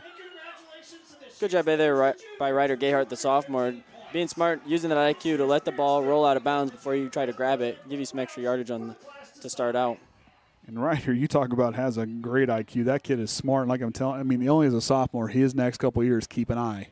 Especially, yeah, he's smart and he's aggressive. He's not afraid to go get a hit, so that's a lethal weapon on both sides. He's going to be something, especially come his senior year, as we're already seeing plays at his young age. So 5-yard penalty.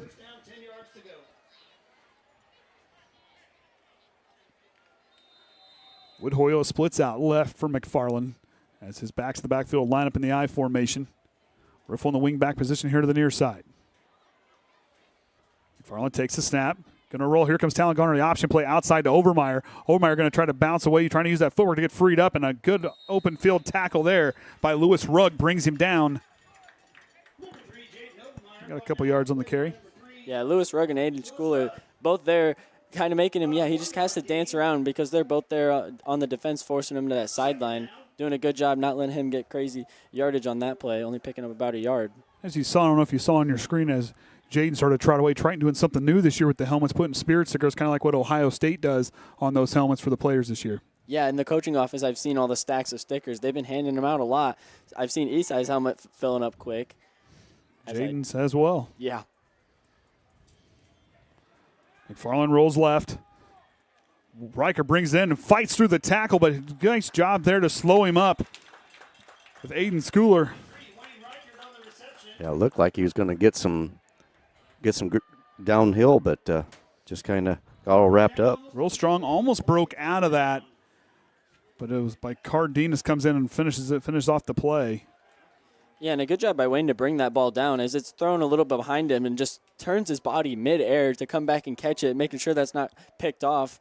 Yeah, they don't get a gain on the play, but good job by him to just turn his body in air like that and, yeah, save the interception so they can keep it on this 3rd down. So 3rd down and 9 for McFarland. As he goes under center, checks the line, takes the snap, play action fake, he's going to roll. Here comes Garner, going to have to leave it up over the middle. It's a low pass, but somehow Riker gets underneath him. They're going to say incomplete as it hit the ground first.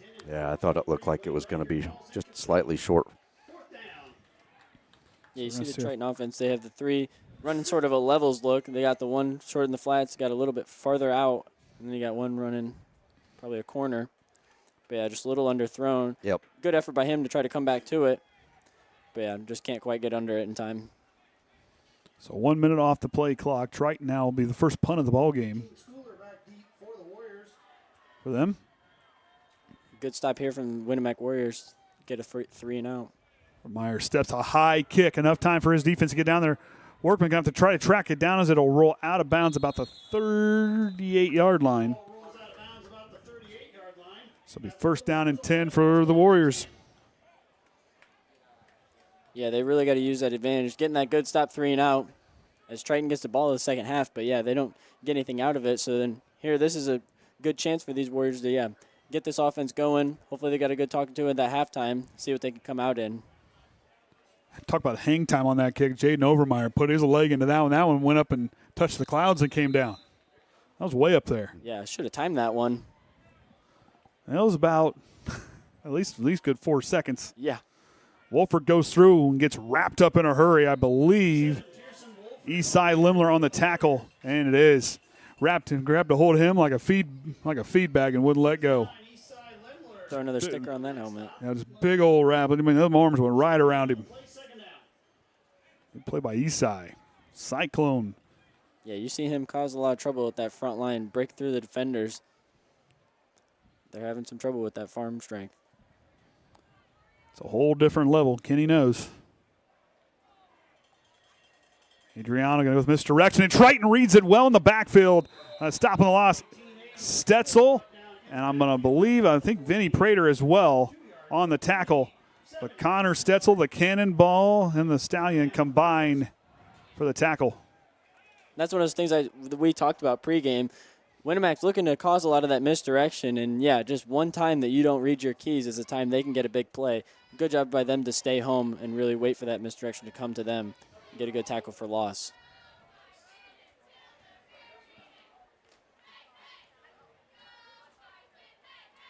Out of the shotgun now for Adriano. He's going to roll right. Here comes the pressure. Throws it across the middle, just out of the reach of Schooler. And 4th down coming up. Looks like it was getting right there close to him. Yeah, he didn't have a lot of time here. Everybody firing in, getting through, even Colton Reynolds. Just behind him a little bit. Yeah, it was a good find. Had a little bit of space from Ben McFarland. Can't quite reel it in. So we got a cramp for a player on the field. Special timeout.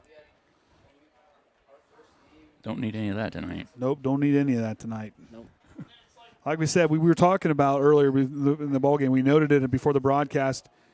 Usually when we play this game, it is awful weather. I mean, you look up the word awful weather. You look it up and put those two words together. It's always this game. I mean, even back in my first game when they were at Triton and that first game where, it was a muddy mess and everybody was sliding around everywhere. Then you go back to last year, it was just about a muddy mess. Yep. Everybody sliding around everywhere. But tonight, great field conditions and great weather conditions. I mean, it's a perfect night for football. But we moved This isn't the same weekend, is it? Nope. As last year? Oh, no. Moved way up. Yeah. Moved way up because usually it's the last game of the year. That's right. So or close to it. Usually it was Knox and then Winamac were the last 2 games of the year. Yeah. So with that North Miami matchup, that'll be the Mud Bowl. Mud Bowl. That'll be the Mud Bowl this year. So, yeah, we get another spare moment here. We'll throw up the schedule there for the remaining games. This will be the second of Triton's 2-game road trip. They'll be back home next week. We'll get to that in just a minute. Adriano back to punt. Got rushed on his last one this time. Gets time, but it's blocked up front by Vinny Prater. And Wayne, Triton's going to touch it. And Eastside Lindler comes away with after the block punt by Vinny Prater. That was a little dangerous there. Yeah, I don't know if I'd be doing that. But yeah, good job by them to fire in. Then he just gets a hand up. Almost looks like it just goes up the front of his chest. But yeah, they were coming in to try to catch it. Risky business there. Good job by Eastside to just fall on top of it. 9:18 to go. Good. Whiskers is out. Had a stowaway in our garage. Didn't look like a friendly. Did it head out north town? I don't know, but it's out of my garage. Make sure it's gone by the next home game. Otherwise, it'll be going crazy. We don't need that. High formation now. Overmeyer going to try to weed his way through. About 2 to 3 yards on the carry. Do I need to put some treats in my garage to do something to it? Nope. No, we're good. We were able to coax it out of outside. Out of one garage into the other one? Oh, yeah, well, Orion does need some. I think a cat would be good for Orion. You can lure it back in and then. I'll spend money on fireworks before I spend money on a cat. Danny likes her cat, so she has 2 between Gracie and Nemo. That's about that's enough. Hey, is that on the list of 46? Could be. Overmeyer going to bounce and try to weed his way through. And look at Jaden Overmeyer. Nice footwork. He's going to be close, but might be about a yard shy of a first down, 3rd down coming up. Yeah, for him stumbling there. Yeah, he almost gets it with that little stumble. Stays enough on his feet there, just gets tripped up right there. He bounces out. If he don't get tripped up, he's gone. I mean, Addison Allen's right on his back, right at his back door. But another key part you see in that play that doesn't get talked about is Connor Stetzel making an initial block and then just climbing to the next person as you just have the people coming behind you, just coming, setting those lead blocks and allowing him to get as close as he could on that 2nd down. Love the effort from Connor there. He's going to move across the line, works to the left side. Overmeyer going to try to follow the lead block in. It's going to be close. He might have got it, but it's going to be real close. Yeah, they do a good job of just sealing up that block. It may not be enough. Did he even move it? They might call for a measurement here. They're going to say 4th down, so 4th down and about another whisker to go. We've seen that earlier tonight.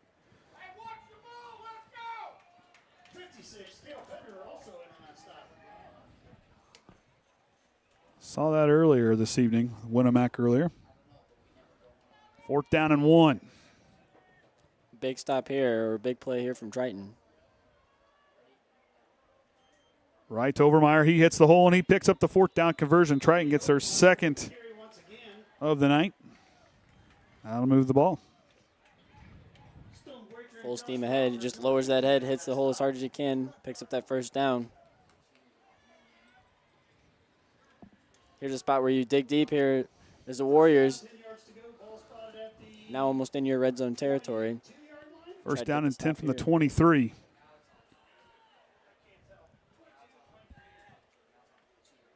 It might be on 22.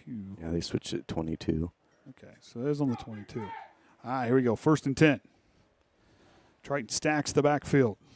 Winamac ready along the line. Prater going to try to bounce it outside. Now tries to go inside, but then he'll bounce it out and get brought down maybe a couple yards on the carry. Oh, maybe didn't. Yeah, a couple yards. Official stand on the 20. Winamac's done a good job of sealing that edge. Those outside backers doing good coming up field. They have a lot of lead blockers coming at them, but they're doing a good job of shedding them and keeping that outside shoulder free, not letting anybody outside of them. And our running back's trying to dance a little, find some space, but they're not leaving any room for it. Jacob Hudson, the wide receiver, out to the left. Trying back again. Going to go to Overmeyer. Trying to find his way through. Talon Garner and company brings him down.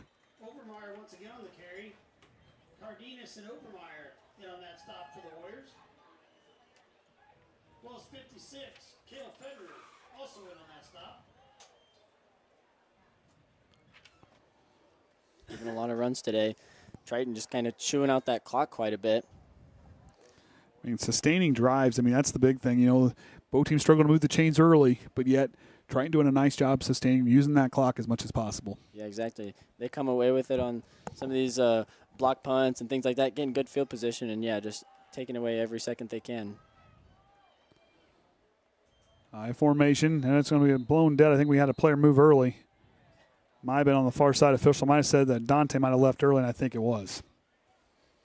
Yep, he was ready to get out there and get that play going. There, Lance. I seen a little bit of movement a couple places. Good catch there by the officials. Puts Triton in a little more difficult position. So Woodhoyle relays it in, 3rd down and 10. He needed to get to at least the 12 or 11-yard line for a conversion. Woodhoyle splits out left. Rugg going to go out to cover him out wide. Workman comes in, bunched up here to the near side. Goes across the back of the formation. Option play left. Now going to give it to Dante Workman. Leads him out. He tries to get out in front. Riffle leaves it open. Dynamite. Dante Workman in for a Triton touchdown. Well, you see here on this replay, yeah, he gets in that deep motion. Ben on that option. Maddox Denny doing a good job of sustaining his block for a while. But, yeah, Ben just pitches it out to him as Dante has that full steam ahead. It looked like he would have only gotten a small little gain on there. There was plenty of defenders, but he just turns on those jets and just runs right past them, able to get all the way in the end zone. Using nearly 4.5 minutes off the play clock. Workman splits it up, or kicks it up and splits the uprights. Triton takes their lead, putting up 20. First score here of the second half from Dante Workman, 22 yards away. That option play, Ben McFarlane, we saw him earlier in the season, kind of put that ball behind, but you can see he's really made that adjustment, leading the ball out so these guys can get a hold of it and give him a chance to run up with the ball. Yeah, it really keeps him in stride, keeps that speed, which was necessary because, yeah, you've seen some Winamac Warriors out there along the edge. But yeah, I thought for sure he was going out. Probably just going to get that first down is about where I thought he was going to go out, and then he just kept right on going. Maybe even just shy because they had multiple people out there. But, yeah, he just turns on the speed, and that's attributed leading him with that pitch. And another just great admiration I can give to Whitaker on the play calling, just conditioning them, running to the right a lot, and really chipping off that clock. And then last second, just catch him off guard. Not sure how much he got there because he's not paying attention apparently. They come around there and now he is, but he's sitting a little too high. There he goes. So you got Caden as Workman had to work the sideline. Caden got ahead. Yeah, I say he was probably standing too close. Yeah, he's too close. Wasn't expecting that. Had the cameraman napping.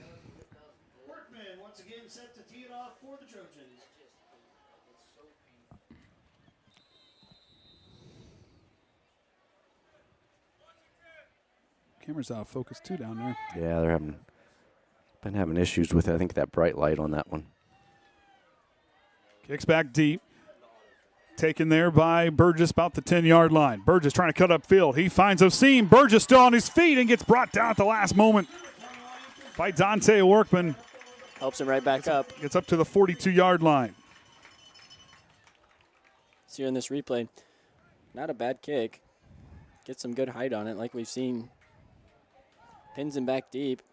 Catches at about the 10, maybe the 9. We have people this side, but some good blocks in there. Pinning some Trojans inside. And just get some good stutter steps, good movement. Able to get a good return on that. And a good open field tackle by Dante Workman. Because Allen would have went to the house on that one. Yeah. Up to Wolford, but the Triton defensive line stands tall and keeps the forward progress. Might have pushed him back a yard on the play. Number 7, Tierson Wolford on the carry for the Warriors. That's one of those effort things. You see the Winamac pile trying to push and get him some extra yards, and you see all those Trojan hats with that gang tackle and come in, and they're going, nuh-uh, we're pushing it right back. Inside 4 minutes to go here in the third quarter. Need to get that thing flipped on the other side for the chain gang. It's not fourth down. That's what I thought. Should be second down. Yeah. Adriano bobbles the snap, and it's a live ball in the middle, but I think Winamac might have fell on it. Eastside's still trying to fight for it. Triton came away with 3 fumbles here today. I don't know if it's still with the Warriors. I think there's enough blocked off there. I don't know if we. No, I think. Yeah, you see him hop on it, kind of pull it back in. Yep. Adriano got back in there and got a hold of it. Eastside just trying to get in there and fight so he can play it off. Good effort play by him. Nonetheless, pins it back in some deep third down territory. 3rd down and 16.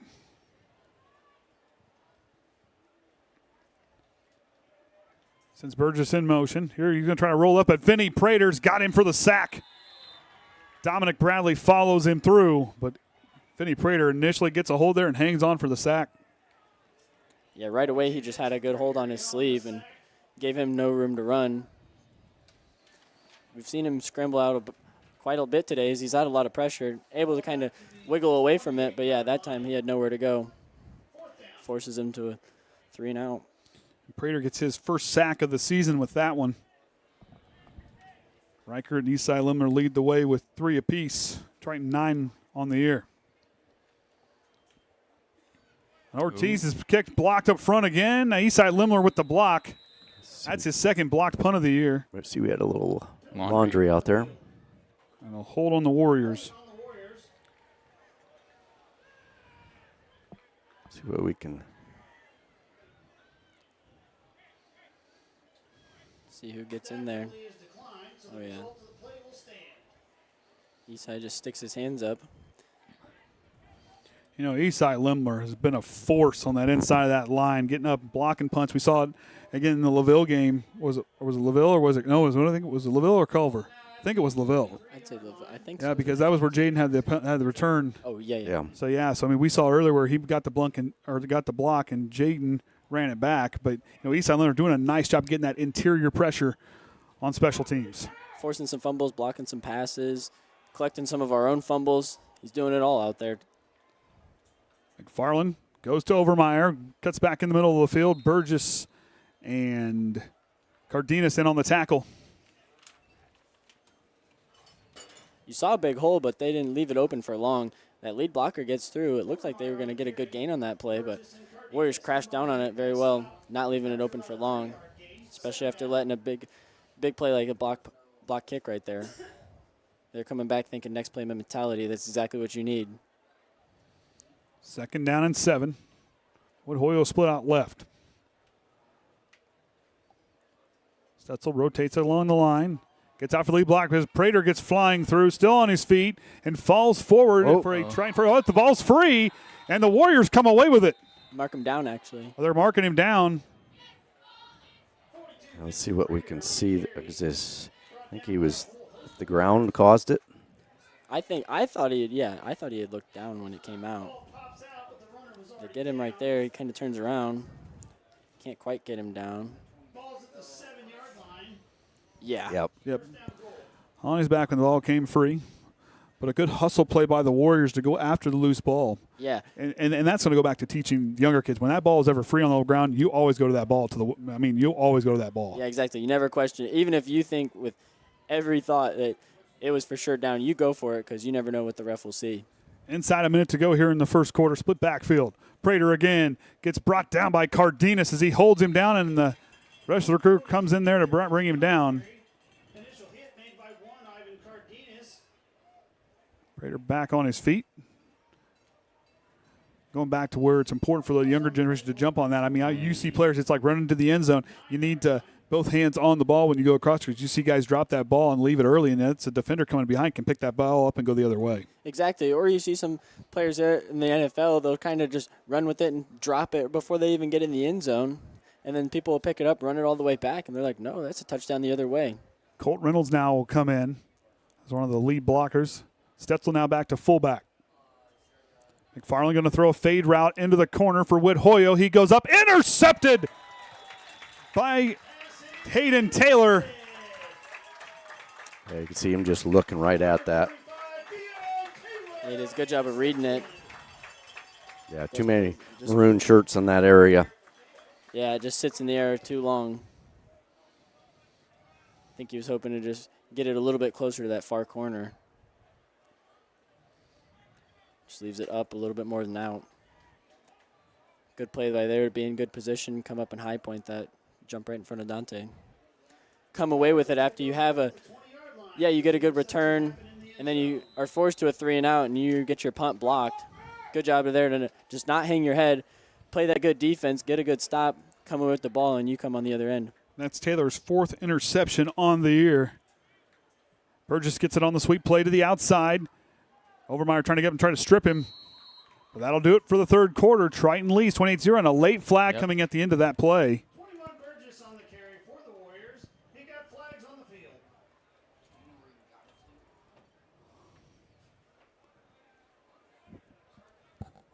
Might be a late hit on Triton, I'm going to guess. That's what's going to be a personal foul on the Trojans. Personal foul against the Trojans. And that'll do it for the fourth quarter. Like we said, Triton leads 28-0 here as we get ready to head. We'll take a break, be back here for the fourth quarter right after this. It's 2 p.m. Saturday afternoon. You have two choices. Option 1, take 2 nanoseconds to reach over and put on your seatbelt. Or option 2, decide it's too much work for a Saturday and don't put on your seatbelt.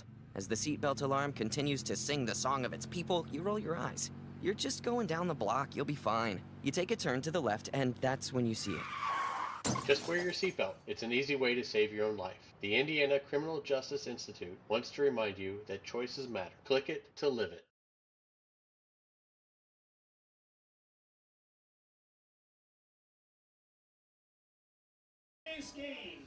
All right. Oh, go ahead. I want to say, like I said here, we get a chance we throw that schedule up there, finishing out what this is. So, Winamac course tonight, and then North Judson back home for next Saturday, and then Caston, Pioneer, and then finishing up that season down there at North Miami. So the Trojan Football Motherhood Group asked our third graders to help decorate tree bags for our football players this week. It was a great way to connect with our elementary and high school in the community. The third grade classroom has been studying a lot about communities and all the communities we are part of in social studies. That was something they did this week, and there's a picture on social media with that, where the third graders were packed the meals tonight for the boys for this week. Oh, that's really cool. So I really, one thing, and I'm going to go back with what Triton does with the high schoolers really intertwining with the elementary school kids, where the football players, the cheerleaders, or the basketball players, whatever, they'll all greet the kids as they come into school every day. I think that's something that's really cool that Triton does. Yeah, I love that. Yeah, we have our schools just across from each other, so having them intertwined is a really good thing. Wolford's free. He's passing to the second level and has a Winamac first down. Riffle, the last man to bring him down. Coming out strong, starting out this fourth quarter.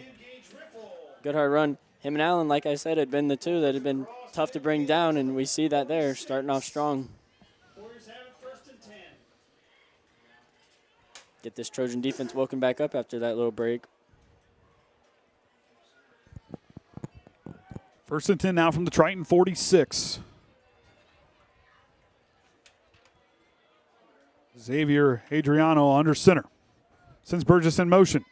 Going to go with the counter play to Cardenas. He's free. Cardenas running wild, and Dante Workman trips him up on another 2 big chunk plays for the Warriors. What a way to start the fourth quarter.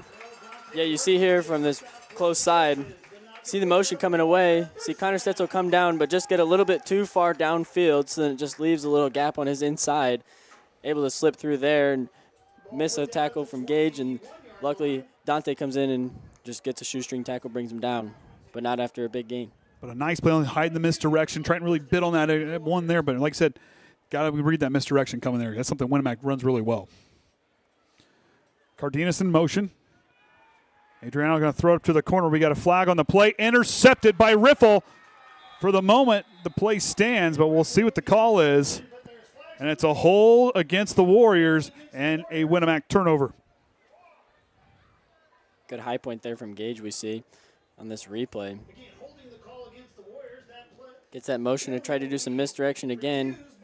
See, drops back. Yeah, you see that holding there. But yeah, Gage just reads it, sees it's underthrown, and just comes up and high points it. Good play there by him. And a good job for them to stop. Yeah, they let a couple big plays go. some good hard runs from the Winamac Warriors starting this fourth quarter, but Triton did not hang their heads. They keep their assignments in mind, and they go and make a good play there on defense. Ball spotted at the 11-yard line. Trojans have it first down and 10.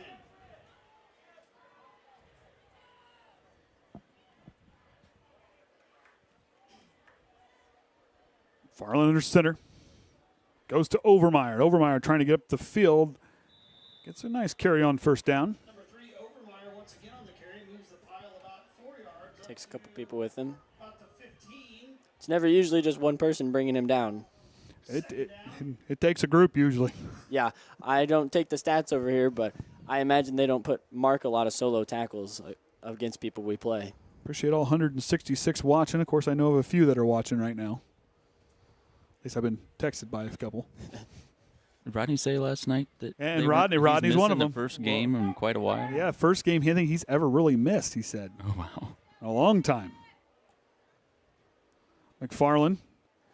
Now back to Overmeyer. Hits the hole in a hurry, and he will be close to a Triton fair, but he lost the football on the way through. I say, I think that was was diving through. Yeah, officially, he was down. Dove in. They're coming at him low. Yep. Yeah, he comes down and hits his elbow on the ground, and that's kind of what pops it loose. So Triton picks up their second first down here of the half. Good on them to still try to fight for it, because you never know. 11th on the game.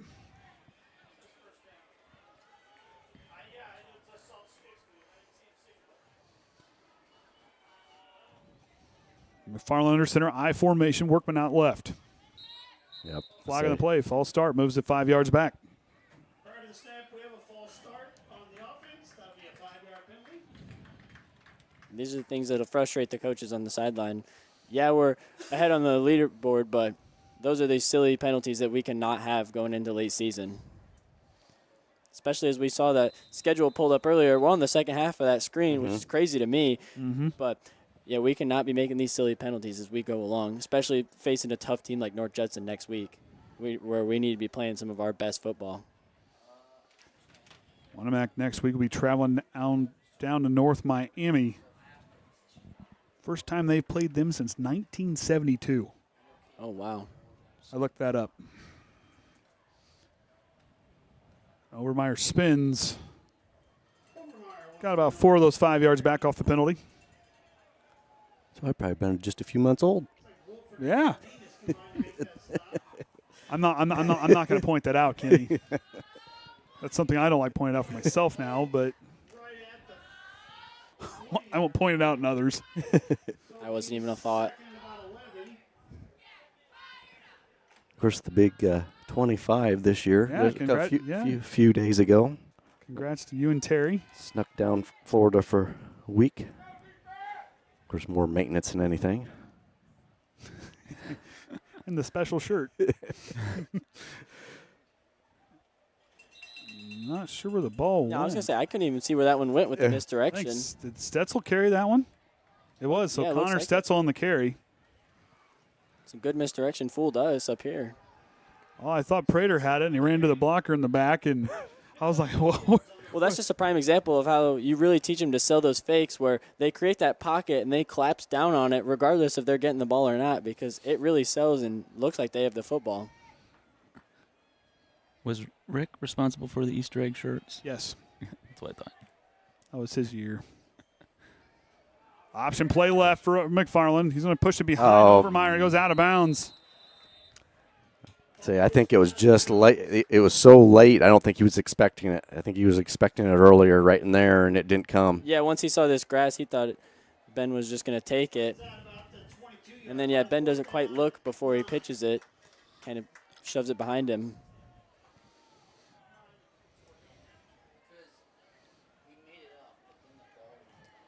Been a rough night for Triton on third down.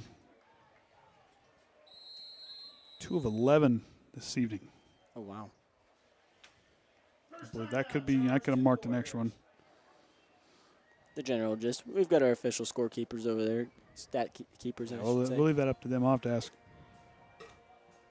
I'll go check here. I'll be right back. Mute me, please. Yep.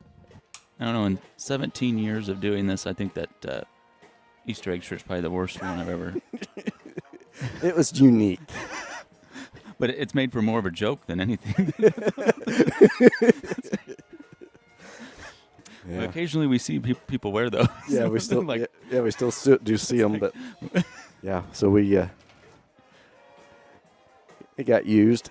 As we get you back here, Andy. Yep. So I was right, 2 of 11. But so I mean that's just a thing we're trying uncharacteristically, just not good on third down. That's something I have to clean up because next week against Judson, that's a team you got to be good on all 3 downs. Yeah. You got to be on point. But time of possession, Triton has really held the ball a long time. That's one thing. That's one stat that's really kind of countered that. But yeah, you're going to be productive with that ball next week. Yeah, they got to use every down because North Judson's going to be just like this defense, not making it easy for them. Overmeyer with another high kick. He's going to drop down with the tail end down. It's going to take a Winamac roll to about the 48 as Eastside Limler bats it there. So the Winamac will start from their own 48. Yeah, they took a very Winamac bounce. Gives them a good extra, 5 yards. Trying to use 3 minutes on that drive.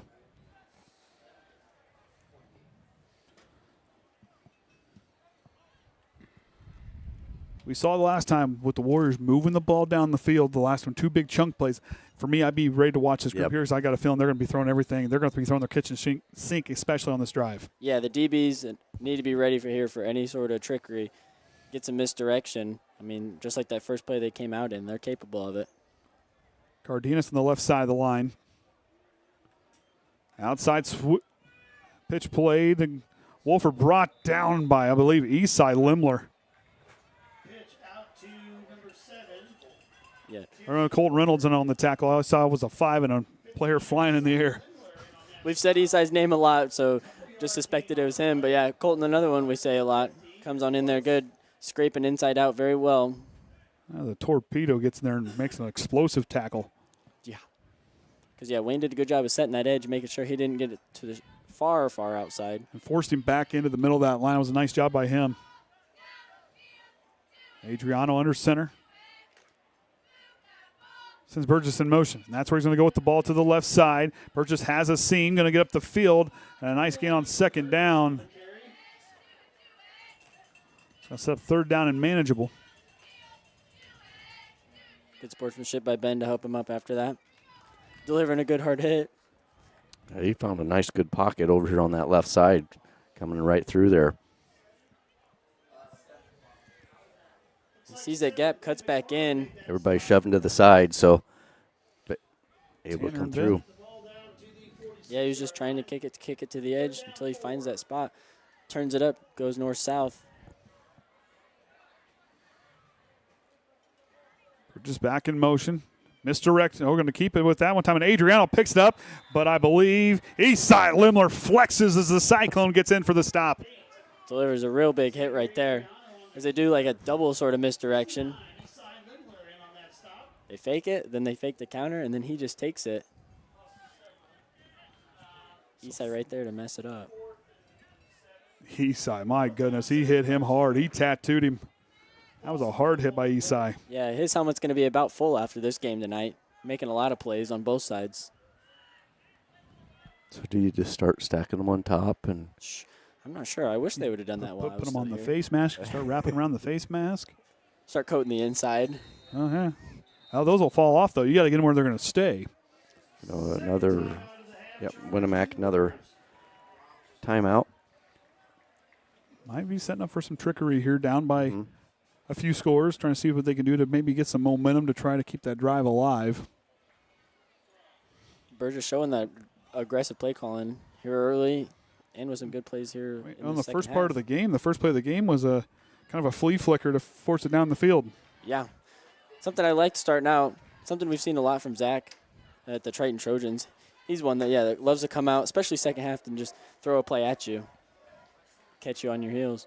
But what that does, like we talk about that aggressive play calling by these two coaches, what that does, while some may see that as a risky and kind of a gamble, if that play works, that will put a jolt through your entire team that momentum will just carry. Exactly, and that's what you need, that momentum shift in such a game like football where it's a lot of mental, and just getting your team fired up off of a big play like that really gets them going and gets you squared away to run these chunk plays and just fire at them the whole rest of the game. So Xavier Adriano back to kick. Ryan's going to play it conservative here. Going to try to cover. 7 yards away. Workman's going to track his way back. McFarland's going to come over to cover. Drives it and puts it left. He's going to throw it down in the corner, and it's going to be a good special teams play as the ball's going to stop right at the 11-yard line is where the Trojans will take over. Good kick there by Adriano. Yeah, Triton was fully prepared there for some trickery, leaving everybody up. And then when they do come out and kick it, yeah, he leaves a good punt.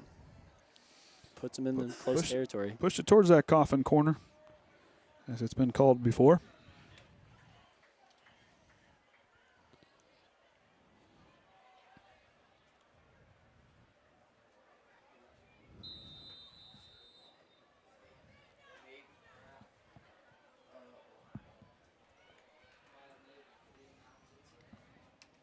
Probably need to tell Caden if those players, if there's a big player who's going to run, he's going to be in the way. He needs to move back towards the bench if that happens. He's over here. He's going to need to step back. Workman's going to get to the outside, and the ball's knocked free, and it gets knocked out of bounds. He's trying no gain on the play. Yeah, he looked like he was kind of got pulled on the backside there. Yeah, you see Allen there almost gets to him. And then you see Burgess there just coming at him. Smart turnover station mentality there to just try to punch at the ball while he goes to tackle him. Manages to break it free, but Triton gets lucky there with it going out of bounds. That just shows you the good coaching here from this Winamac team. I mean, any chance you can get, try to get that ball away and give your offense another chance at it. Goes to Overmeyer, trying to bounce it outside, gets across the line to gain. Or the line of scrimmage, rather, and third down and about 9 coming up. Knocked out of bounds after a gain of a couple. Yeah, I love the sportsmanship I've seen from both sides, just helping everybody up. I've seen another one from Vinny Prater helping Winamac Warrior up, and seen the same thing on our end. Admirable from both ends. Shows a good discipline coaching like I just talked about for both teams.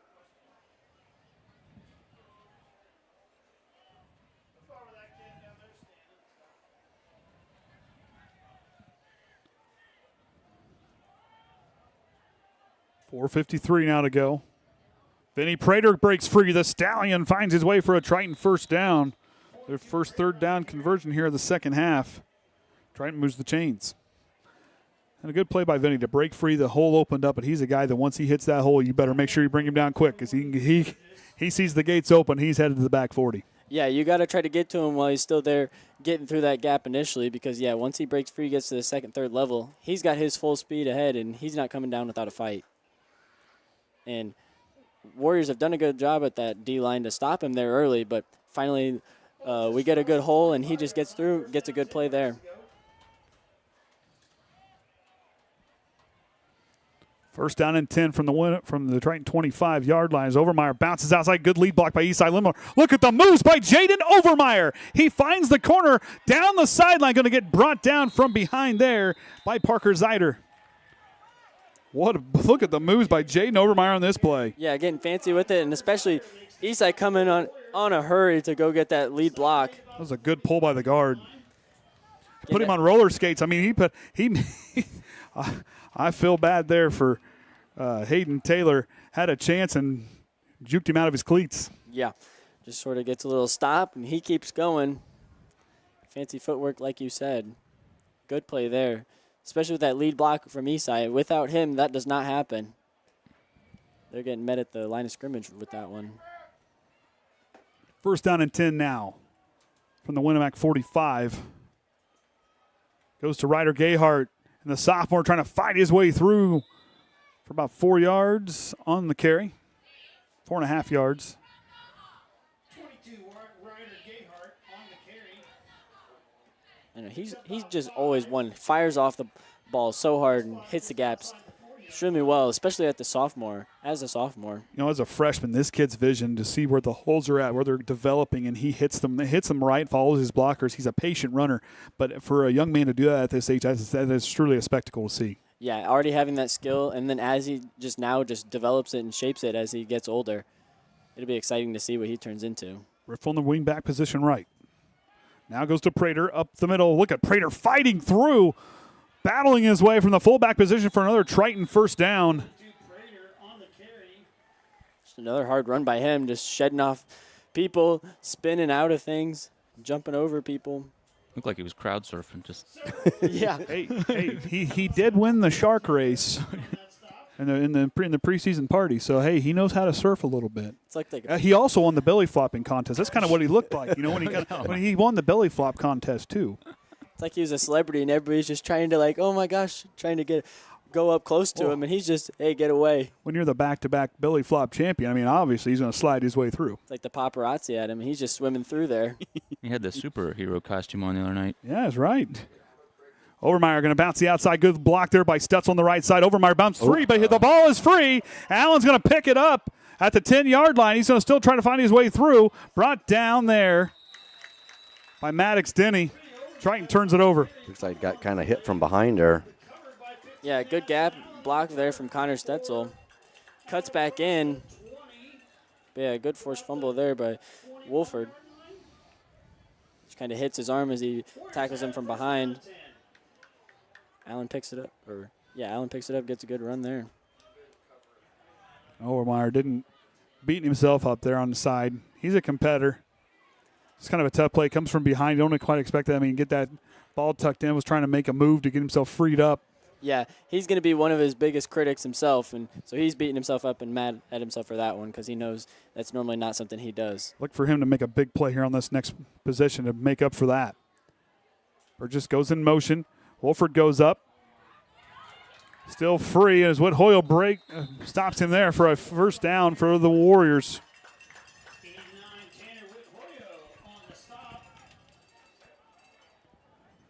That's something I really got to give credit to these Warriors. I mean, they've let some big plays happen, and they've given the ball away a couple of times, but they're not hanging their heads, not giving up. They're holding strong and making sure Triton does not get these huge chunk plays, and then anytime they can, forcing the turnover and getting their offense back on the field.